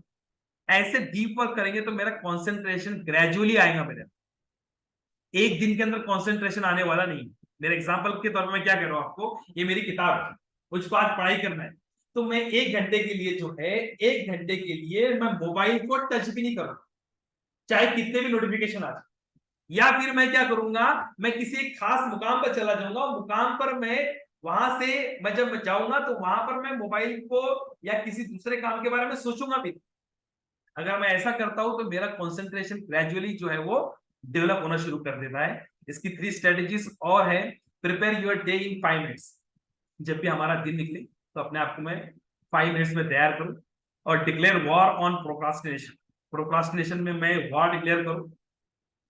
Feed the machine. सही खाना खाओ, जंक फूड अवॉइड करो। Plan your day in 1 minute. सुबह उठने से पहले एक दिन में अपना प्लान करो कि मैं आज क्या क्या करने वाला हूँ। Make an event out of boring. अपने जिंदगी में बोरिंग इवेंट में भी, बोरिंग टास्क में भी अपना एक वक्त निकाल के मैं कुछ ना कुछ काम करूं। Choose your hard day. Difficult day तलाश करो कि मेरा वो दिन कौन सा होगा जिसमें मैं सख्त मेहनत करूँ। एक हफ्ते के अंदर एक ऐसा दिन होगा जिसमें आप बहुत ज्यादा मेहनत करेंगे। देखो, इनिशियली मैं आपको बोल रहा हूँ कि आप शुरू से 16-16 घंटे पढ़ो, ऐसा जरूरी नहीं। आप अपना प्लान करो कि आप दिन में 1 घंटा इतना सीरियसली पढ़ेंगे कि आप को दूसरा काम कोई सूझेगा ही। या आप हफ्ते में एक दिन इतना ज्यादा पढ़ेंगे कि आप लोग दूसरा उस दिन कोई काम करेंगे ही। ये 3 स्ट्रेटेजीज जो है वो आपको सही कंसंट्रेशन ग्रैब करने में करती है कि एक दिन में रोज 5 मिनट की प्लानिंग। वॉर डिक्लेयर करना प्रोक्रास्टिनेशन के ऊपर। उसमें आ सकता है कि अपना एक दिन में 5 प्लान डिसाइड करना, चूज योर हार्ड डे करना, कितने दिन तक मैं पढ़ूंगा, कहाँ पढ़ूंगा, किधर पढ़ूंगा, वगैरह वगैरह। और इसमें आपको मिस्टेक्स अवॉइड करनी। पहली मिस्टेक क्या अवॉइड करनी है आपको कि डोंट फॉलो मेनी टीचर्स। ज्यादा टीचर्स फॉलो करने की जरूरत नहीं है। कभी कभी लोग क्या कहते हैं, यूट्यूब पर मिल रहा है, यहाँ मिल रहा है, ये किताब वो किताब, ये किताब में आसानी से मिल रहा है, वो किताब से आसानी से मिल रहा है। प्रोक्रास्टिनेशन का अवॉइड करना है कि एक एक दिन मैंने आज डिसाइड कर लिया कि भाई मैं 5 बजे उठूंगा, 5 बजे उठूंगा, और मैं आज 5 बजे नहीं उठ पा रहा, मैं 8 बजे उठ रहा हूं, तो हम लोग क्या बोलते हैं, अरे यार आप 8 बजे उठ के आप पूरा दिन, फर्क नहीं पड़ता है। आप वहीं से डिसाइड करो कि अपना दिन क्या हो, और एक अपने आप को मैसेज दीजिए कि कल आपको 5 बजे उठना है। जब हम 5 बजे तो 5 बजे उठूंगा तभी मैं पढ़ाई करूंगा, ये गलत है। अब अगर नहीं उठ पा रहे किसी कारण, 7 बजे उठ रहे हैं, 8 बजे उठ रहे हैं, वहां से आपको दिन करो। इस तरीके से आप प्रोक्रास्टिनेशन को क्या करोगे, हराओगे। ओके। उसके बाद में stop comparing with the others कि दूसरे क्या कर रहे हैं।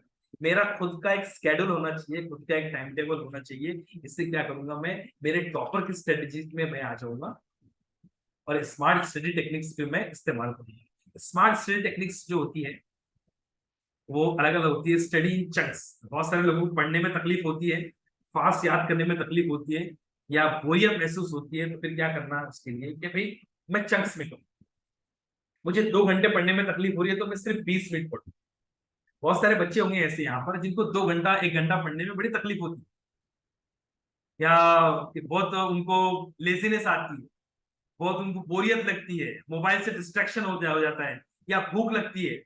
तो जब भूख लग रही है, बोरियत लग रहा है, मोबाइल की इतना एडिक्शन हो चुका है कि मोबाइल का एडिक्शन इतनी आसानी से जाने वाला नहीं है। तो हम लोग क्या करें, ये प्रॉब्लम्स है, भूख की प्रॉब्लम्स है, स्लीपीनेस की प्रॉब्लम है, उसके बाद में मोबाइल का डिस्ट्रैक्शन है, तो क्यों ना इनको मैं समझ के चलूं। तो मैं स्टडी को चंक्स में डिवाइड करूं। 20 मिनट पढ़ाई करूं, उसके बाद में मोबाइल करूं।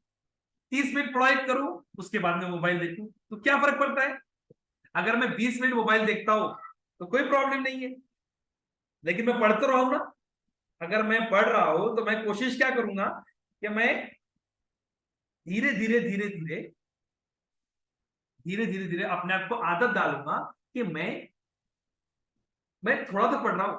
अब वो 20 मिनट आपका बाद में बढ़ सकता है, वो 30 मिनट हो सकता है, 40 मिनट हो सकता है। यानी मैं 20 मिनट पढ़ रहा हूं, मैं 5 मिनट मोबाइल देख रहा हूं, फिर मैं 20 मिनट पढ़ रहा हूं, फिर मैं 5 मिनट मोबाइल देख रहा हूं। तो ये चंक्स के अंदर स्टडी करता हूं मैं, तो उसमें क्या होता है कि मेरा दिमाग रिलैक्स भी होता है, और मैं अपने दूसरी चीजों को भी धीरे धीरे मैनेज करना सीखता हूं। ओके। अब मैं ऐसे समझो, हो सकता है बहुत सारे बच्चों को ऐसा लगता है कि ये हमारा बहुत बड़ा साथी है, तो इस साथी को अचानक से दूर कर देंगे तो दिमाग पे असर भी पड़ सकता है, इसलिए भाई इसको छोड़ना है आपको।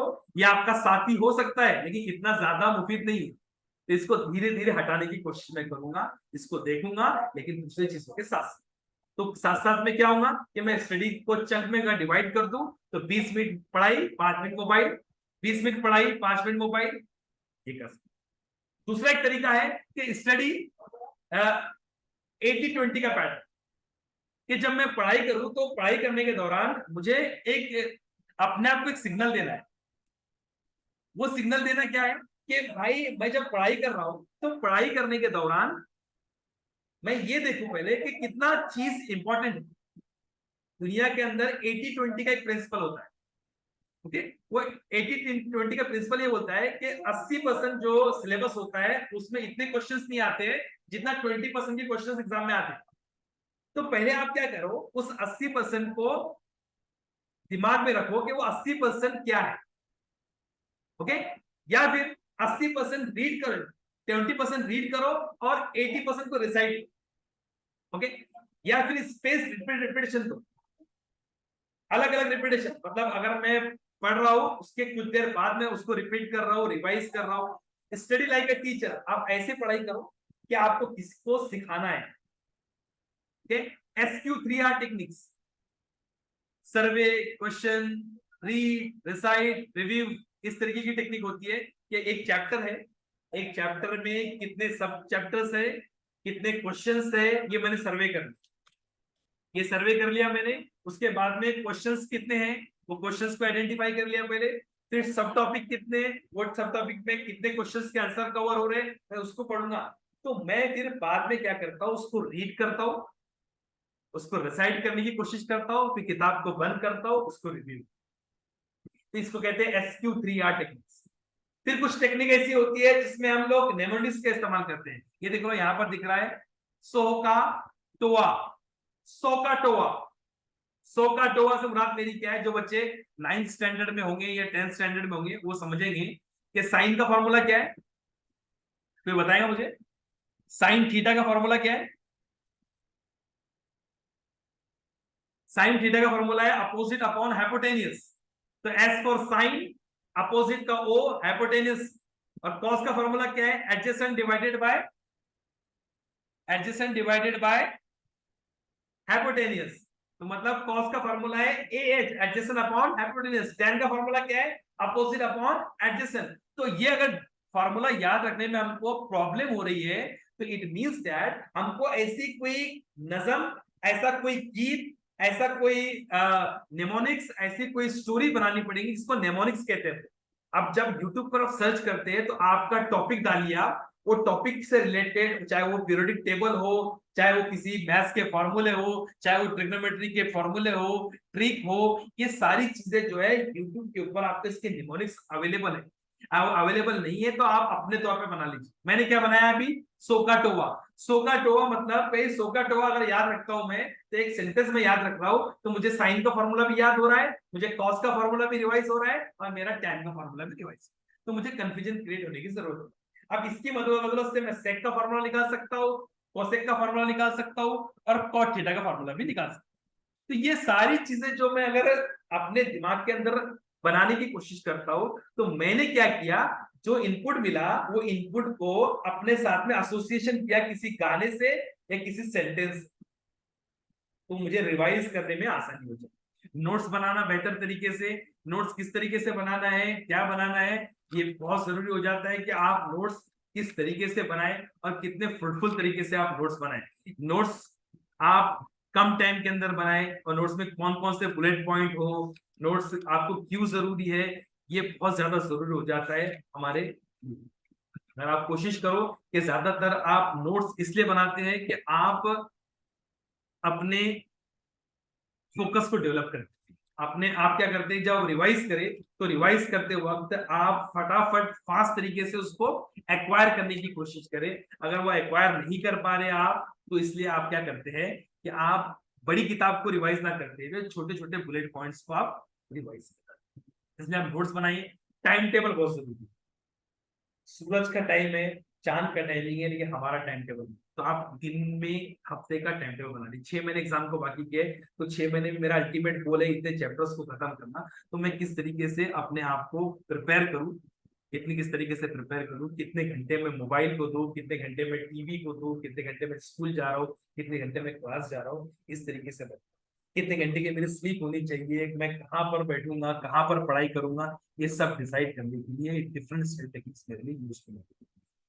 ओके, ये कंसंट्रेशन डेवलप करने का एक मेथड्स भी है जिससे मेमोरी आपकी रिटेन होती है, कि जब भी आप लर्न करें तो लर्निंग के साथ साथ आपका कंसंट्रेशन डेवलप कब होगा, जब आप इंटरेस्ट और एसोसिएशन डेवलप करें। यानी जब मैं किताब पढ़ रहा हूँ तो किताब में मेरा कंसंट्रेशन उस वक्त आएगा जब उसमें मेरा इंटरेस्ट होगा। इंटरेस्ट होगा तो इंटरेस्ट कब होगा, जब एसोसिएशन आएगा। और एसोसिएशन कब आएगा, जब वो किसी गोल से मिला हो, और गोल से मिला हो तो उसके साथ में इमोशंस होंगे, तो एसोसिएशन आएगा। मैं स्टोरी बना सकता हूँ, मैं निमोनिक्स का इस्तेमाल कर सकता हूँ, ताकि मैं अपनी पढ़ाई को इंटरेस्टिंग बना। अपनी पढ़ाई को इंटरेस्टिंग बनाना ये अपना मकसद होना चाहिए। इंटरेस्ट बनेगा तो एसोसिएशन आएगा। फॉर एग्जाम्पल, ये एक एग्जांपल मैं बताऊं कि भाई मैंने एक यूनिक स्टोरी बनाया जिसमें मैं था, साउंड था, मूवी थी, कलर था। अगर मैं सोच रहा हूं कि भाई मेरे पास में वक्त नहीं है पढ़ाई का, कम वक्त है, तो मैं कोशिश ये करूं कि भाई अपने टॉपिक के अंदर कुछ इस तरीके की मूवी बनाने की कोशिश करूं, स्टोरी बनाने की कोशिश करूं जिसमें साउंड हो, जिसमें मैं हूं। अगर मैं इस तरीके से बनाने की कोशिश करता हूं तो मेरी पढ़ाई जो है इंटरेस्टिंग हो जाती है, और मैं पढ़ाई को जो है वो बारीकियों से अंडरस्टैंडिंग करके पढ़ता हूँ एसोसिएशन के साथ। ये इंप्रूव करने के लिए, मेमोरी इंप्रूव करने के लिए जरूरी है आपका इमेजिनेशन, कि कितना आप सोचते हैं। तो मैंने आपको कहा था ना कि आप किताब को बंद करने के बाद में कितना इमेजिन करते हैं, कितना एसोसिएट करते हैं उसको अपने प्रीडिक्वेसिव नॉलेज से। अपने पास में जो पुराना नॉलेज था, आपके पास जो पुराना नॉलेज था, आप उससे कितना उसको उसको रिजेंबल करते हैं। और आप पढ़ाई करते वक्त अगर आपको टॉपर बनना है तो आप एक और चीज का ख्याल रखिए कि आप अपने टॉपिक को डिवाइड कीजिए, स्ट्रॉन्ग टॉपिक में और वीक टॉपिक में। पहले आप टॉपिक में देखिए कि भाई जो स्ट्रॉन्ग टॉपिक है, डिफिकल्ट टॉपिक है, या कोई वीक टॉपिक से जो आसानी से पढ़े जा सकते हैं, तो आप पहले स्ट्रॉन्ग टॉपिक को ना लेते हुए आप क्या करो, वीक टॉपिक को लो। तो वीक टॉपिक से आपको कॉन्फिडेंस आ जाएगा। कॉन्फिडेंस आने के बाद में फिर आप जो है आगे की चीजें कर सकते हैं, एसोसिएशन कर सकते हो, स्टडी टेक्निक का इस्तेमाल कर सकते हो। Unlock the full potential of your brain.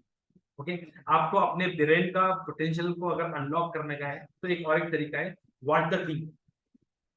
आप अपने आप को देखो कि आप क्या सोच। कभी कभी पढ़ाई के दौरान हम लोग क्या करते हैं, बहुत सारे निगेटिव पॉइंट को लेके चलते हैं कि भाई ये ऐसा हो रहा है, वैसा हो रहा है, मुझे क्या करना है, कैसे पढ़ना है, क्या पढ़ना है, मुझे कौन से रिसोर्सेज को फॉलो करने हैं, कौन से लेक्चर्स देखने हैं, कौन से इंपॉर्टेंट क्वेश्चंस हैं, प्रीवियस ईयर्स के क्वेश्चन कौन से पेपर कौन से हैं, कॉम्पिटेंसी के क्वेश्चंस कौन कौन से हैं, राइटिंग कैसी करने की है, लिखना कैसे करने का है। ये सारे क्वेश्चंस को आप अपने दिमाग में देखिए कि मैं क्या सोच रहा हूँ, कि मैं क्या सोच रहा हूँ, कि मैं फ्रूटफुल चीजें सोच रहा हूँ, मुझे कौन से रिसोर्सेज पढ़ना है, कौन से लेक्चर्स देखना है, प्रीवियस पेपर की पेपर्स के क्वेश्चन पेपर कहाँ मिलेंगे, कैसे प्रैक्टिस करने की है, ये सारे तरीके में देखूं। साइंटिफिक वे कौन कौन से नोट्स बनाने के, long long notes, long notes कैसे होते हैं, शॉर्ट नोट्स कौन से होते हैं। हिस्ट्री ज्योग्राफी में मैं क्या करूंगा, इनमें बहुत सारा लेंथी कॉन्सेप्ट होता है, इसके नोट्स में कैसे बनाऊंगा, शॉर्ट्स बनाऊंगा। मैथमेटिक्स और साइंस के मैं लॉन्ग नोट्स बनाऊंगा, उसके अंदर मैं उसको रिवाइज कैसे करूंगा कि जिसमें मैक्सिमम टाइम के अंदर, कम टाइम के अंदर मैं मैक्सिमम रिवाइज कर लूं। जो हम लिखते हैं तो लिखने में क्या होता है कि हमारा ब्रेन एक्टिव होता है, यानी ब्रेन क्या होता है, देखने के साथ साथ हाथ को भी एक्टिवेट करता है, इसलिए नोट्स जरूरी है। यूज एनी नोटबुक, कोई भी नोटबुक का इस्तेमाल कर सकते हैं हम लोग। ये सारी चीजें क्या कर रहे हैं हम लोग, हम अपनी प्लानिंग कर रहे हैं, अपने नोट्स किस तरीके से बनाए, हम कैसे आगे सोचे, ये अपने आप को आप गौर करके पेन डाउन कीजिए कि मैं क्या कर रहा हूँ। ऑब्जर्व योर इमोशंस, कि मैं क्या कर रहा हूँ, मैं ज्यादा गलत चीजों के अंदर तो इन्वॉल्व नहीं हो रहा हूँ, ज्यादा टाइम किसी और चीज को तो नहीं दे रहा हूँ। इससे क्या होगा, आपका दिमाग का पोटेंशियल और अनलॉक होगा, और फुल पोटेंशियल के साथ में आप करेंगे। फ्यूचर प्रेजेंट पास्ट को देखिए कि मैं आज कहां पर हूं, मैं आज सारी एक्टिविटीज जो आज करनी चाहिए उसको कर रहा हूँ कि नहीं कर रहा हूँ, मेरे में कितनी दुख है, कितने हैप्पीनेस है, उसके लिए मैं ग्रेटिट्यूड रखता हूँ कि नहीं रखता हूँ, मैं किस तरीके से एफर्ट्स दे रहा हूँ, क्या कर रहा हूँ, ये आपको करना है। ओके, उसके साथ साथ आपको कॉन्फिडेंस डेवलप करना होगा, कि feel the power of confidence. आप अपने आप में पावर ऑफ कॉन्फिडेंस कैसे डेवलप करेंगे? अपने आप को फील पावरफुल महसूस करते हैं, एक्सपांड योरसेल्फ लाइक अ विक्ट्री पोस्ट, अपने आप को ऐसे एक्सपांड करो आईने के सामने कि आप विक्ट्री पोस्ट के अंदर है, आप जीते हुए हैं, उससे एनर्जी, एक पॉजिटिव सिग्नल आपके माइंड को जाता है। Best way to deal with the stress is to replace the stress with excitement. अपने स्ट्रेस को दूर करने के लिए जरूरी है कि आप, स्ट्रेस आ रहा है तो थोड़ी कुछ फिजिकल एक्टिविटी, खेल वगैरह या कुछ इंजॉयमेंट की चीजें कर लीजिए, जिससे आपका स्ट्रेस जो है वो दूर हो। तो ये सारी चीजें थी जो आप अपने सेल्फ कॉन्फिडेंस को इम्प्रूव करने के लिए। और एक चीज है कि practice of a living consciousness, हाल में जीने की आदत डालिए। प्रैक्टिस ऑफ सेल्फ एक्सेप्टेंस, अपने आप को एक्सेप्ट करने की आदत डालिए कि जैसा भी हूं मैं अपने आप को इम्प्रूव करने के लिए मैं तैयार हूँ। प्रैक्टिस ऑफ बीइंग असर्टिव, अपने आप को असर्टिव या पॉजिटिव सोचने वाला बनाइए। Practice of responsibility, self responsibility, मुझको अपने काम खुद करने के, कैसे करने के, क्या करने के, ये सारी चीजों को मैं करूँ, मैं अपने आप को विजुअलाइज करूँ कि भाई मैं तरक्की कर रहा हूँ। Practice of living life purposefully, एक ईमानदारी के साथ में, ये एक सही पर्पस के साथ में लाइफ में कर रहा हूँ, इंटीग्रिटी के साथ में मैं लाइफ जी रहा हूँ। ये सारे इश्यूज अगर आप करते हैं काम, तो जरूर जाहिर सी बात है आपके अंदर वो क्वालिटीज जो एक टॉपर के अंदर है, वो लर्निंग का जो एटीट्यूड जो आपके अंदर होना चाहिए, वो आप कर सकते हैं। आप एक एवरेज बच्चे से लेकर जो है वो फास्ट लर्नर या फास्ट मेमोराइजिंग टेक्निक के बच्चे तक पहुंच सकते हैं, अगर आप जो चीजें मैंने बताई यहाँ पर उसको इम्प्लीमेंट करें, अपनी क्वालिटीज को समझे। ठीक है, जब जब कभी कभी क्या होता है कि हम लोग टीचर्स पढ़ा रहे हैं, हम लोग कुछ करते नहीं, कभी कभी टीचर्स पढ़ाने में अपने हाथ चलने चाहिए, क्योंकि जो हम देखते हैं ना कभी कभी, उसकी वजह से हमारा असर होता है, और हमारे हाथ जब चलते हैं, दिखते हैं, तो दिखने की वजह से हमारा असर पड़ता है हमारे दिमाग के ऊपर। ओके, तो और कुछ आपका कोई सवाल हो तो आप पूछ सकते हैं।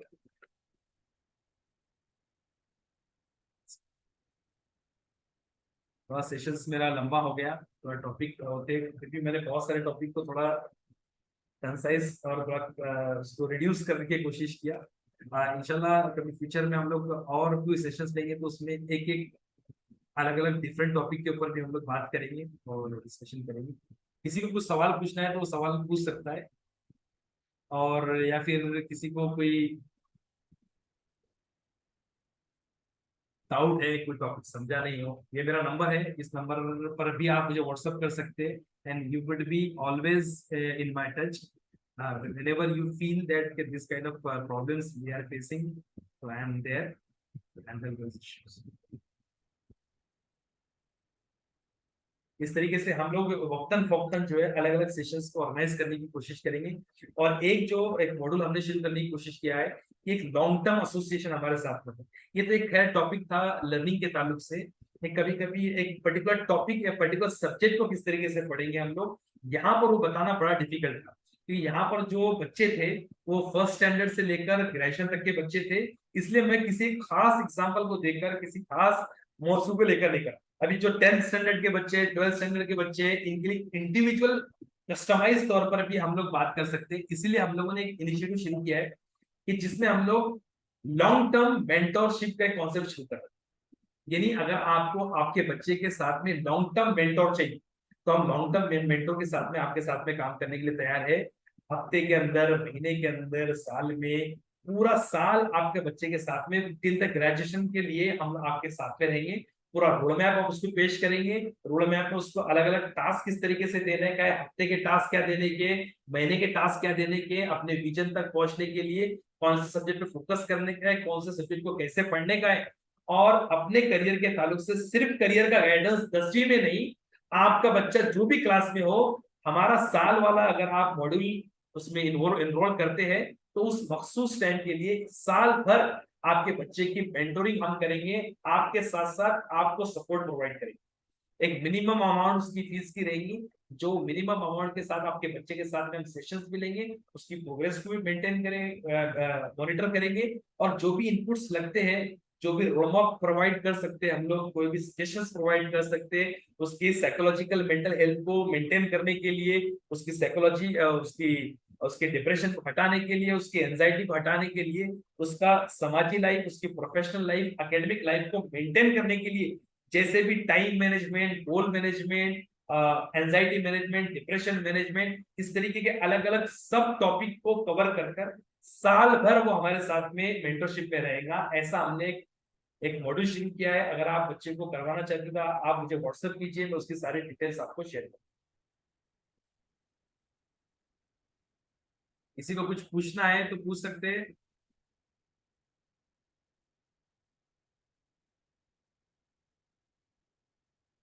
अदरवाइज। Hello. जी जी। Assalamu alaikum. वालेकुम अस्सलाम जी ma'am. Sir, I just want to ask, it was really awesome. I don't have any words appropriate to appreciate this session. Wonderful it was. And really, being a teacher, even I learn a lot of things in this session. So I'll just say something about it, that this webinar, we will get it something certificate or something else. No, it's not about the certification and all these things. It's Okay. just for the student and the parents who can practice it at their level. Okay. We have another seminar, one day workshop हम लोग रखेंगे teachers के लिए, जिसमें हम लोग certification के Okay. बारे में सोचेंगे। Okay. So if it is means right, so kindly means remember us and means right.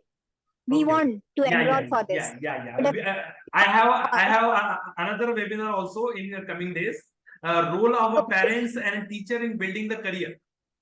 बच्चे का करियर बनाने में पेरेंट्स का और टीचर का क्या रोल हो सकता है, इसका एक मॉड्यूल हो चुका है, लेकिन दूसरा मॉड्यूल भी करेंगे हम लोग, तो आप उसमें एनरोल कीजिए इंशाल्लाह, डेफिनेटली सर। ये तो रोल मैंने बताया आपको। आज का जो लेक्चर था वो था कि बच्चे का क्या होना चाहिए, बच्चा क्या होना चाहिए। अब एक चीज मैं आपको बताऊंगा कि जिसमें पेरेंट्स जो है, पेरेंट्स बच्चे की हेल्प कैसे करें, what is the role of parents in building the career.